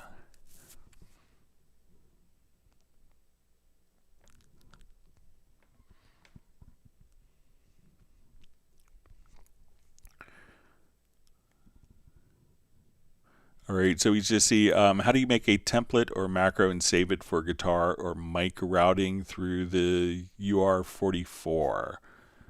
All right, so I think what you could do is if you have everything kind of set up, so generally the track versions aren't going to carry over the routing. So if we, let's say if we have this set up for, okay, let's do an audio track. I'm going in mono into, and I want a stereo out. We're going to call it our guitar. And we may, let me just make sure I have direct monitoring on.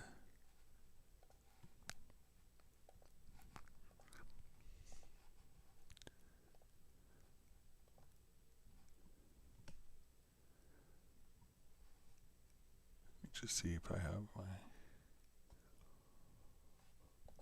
So, and then once we have everything set up, what you can do if you want. So I think saving a track preset isn't going to save the input routing. But if we select this particular track and we export the selected tracks, and we could just say, okay, this is going to be, you know, guitar, record, then you could import. So it's kind of odd that you export selected tracks, but you import a track archive.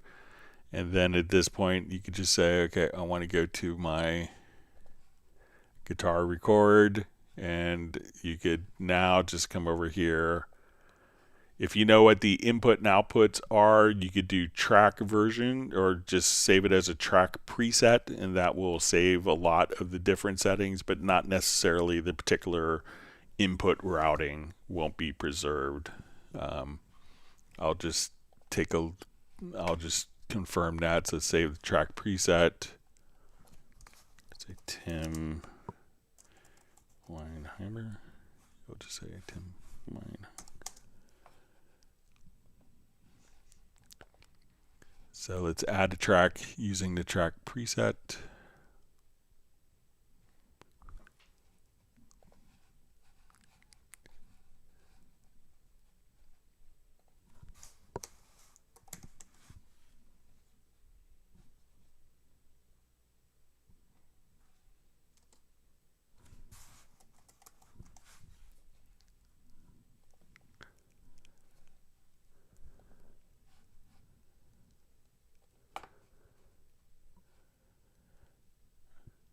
Oh, yeah, it did. So try saving as a track preset. So, and then just calling that track preset up. And then when you add tracks, you can add the track using the track preset. But it did save the input routing for you there.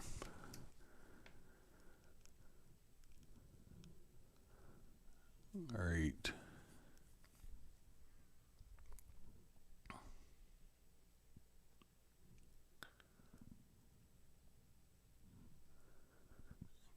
All right, so we see from SF Bud, just as in Windows, the MBS, which is the MediaBay file, is found under C program files Steinberg / MediaBay.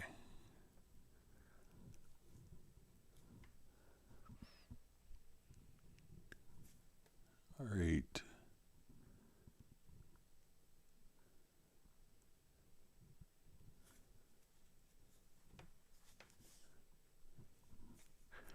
So Gareth is asking, is the DAW half full or half empty? It's always full of possibilities. So.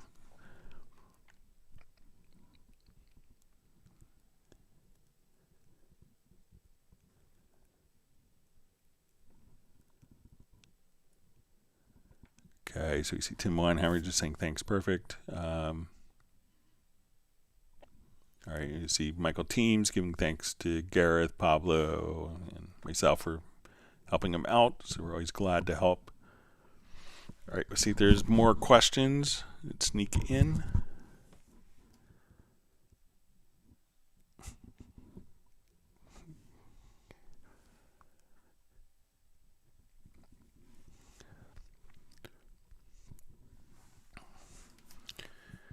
All right, so we see Gareth says, well said, sir, in relationship advice. All right. All right, see, maybe we'll wrap up here a couple minutes early, and there's usually 20 to 30 seconds from when I talk to when you guys hear. Okay, so we see Mark Raven says, so I have a MIDI control question, Ovation 49, how to play percussion on the pads. Basically, how do I choose pads to perform Groove Agent on? So generally, I don't have a Ovation controller, but I'm sure that you could probably, most controllers, when you kind of hit the pad, you could adjust which particular note that pad is working on. Usually they'll default to C1 as kick, and D1, so kick and snare are pretty common. You know, like rim shots can be C#1, etc. So, but once you open up Groove Agent, you should probably be able to hit the pads. Make sure that the pads are just transmitting MIDI. So when you come over, you know, go to a MIDI track, you know, and this is when you go to MIDI inserts, go to the MIDI monitor. And now that we have the MIDI monitor, you know, when I come over here, let's say on my drum pads, I could see exactly what notes are being transmitted by the drum pads. So it's usually kind of digging into the controller a bit and saying, okay, this is, you know, exactly what, you know, this is exactly what note is being transmitted. And then I want this pad to do C1. I want this pad to do C#1. So I'm pretty sure that you could set that up, you know, to pick and choose which particular pad MIDI notes are being transmitted from the pads. And Mark Raven, you can have a last minute question anytime. Don't worry.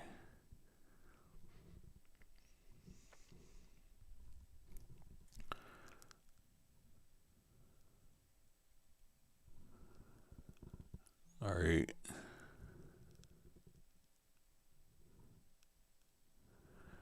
All right, so we see Mark Raven says, yeah, mine is just affecting mixer arm mute. All right. So probably what it's doing, so it may be set up, you know, it could be set up that is programmed,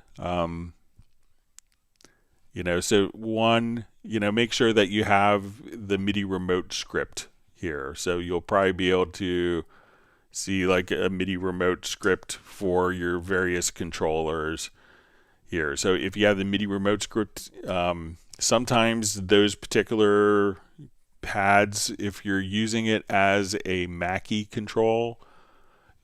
So I think why we're kind of doing, why the promotion exists between Novation is because they did a updated MIDI remote script. So if you're doing that, that may make sense, but also check to make sure like your Mackie control isn't set to work with your Novation controller, because that could often kind of, when you do like Mackie control functions, that may be transmitting MIDI notes that do functions, but instead of playing those particular MIDI notes from, to your virtual instrument, it may be sending them, it may be rerouting it through control functions. So there could be a button in a controller that says, let this pass as a normal MIDI note, or this is being utilized for remote control functionality.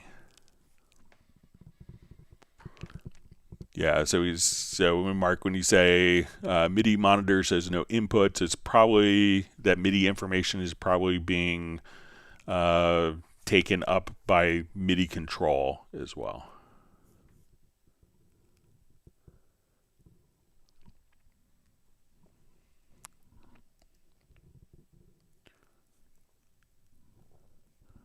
Okay. Gareth has a great word, DOS-planing. All right.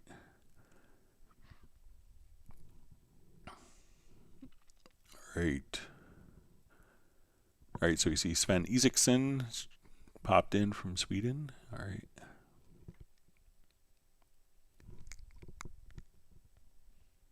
And Sven, I'm not sure if you saw earlier, but I think you had sent the question in, I could be mistaken, about the reordering the control room. So we showed it just maybe about a half hour ago, but just in case, if you right click and go to the setup sections, we can change the order of the sections right here. So in the control room, I think you wanted to reorder the sections. If that was your question, you could just simply right click and go to the setup sections.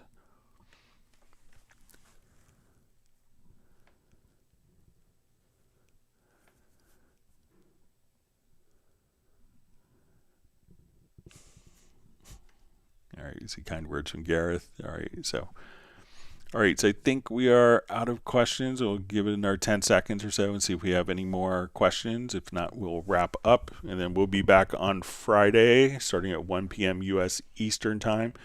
And then I think we'll, August 15th, I think will be our 500th live stream. So look forward to that. I want to thank everyone for being part of the wonderful community, and wish that everyone, is doing well. And we'll see everyone back on Friday at 1 p.m. U.S. Eastern Time. So with that, we'll go ahead and wrap up. Thank you so much, and we'll see you back on Friday. Goodbye.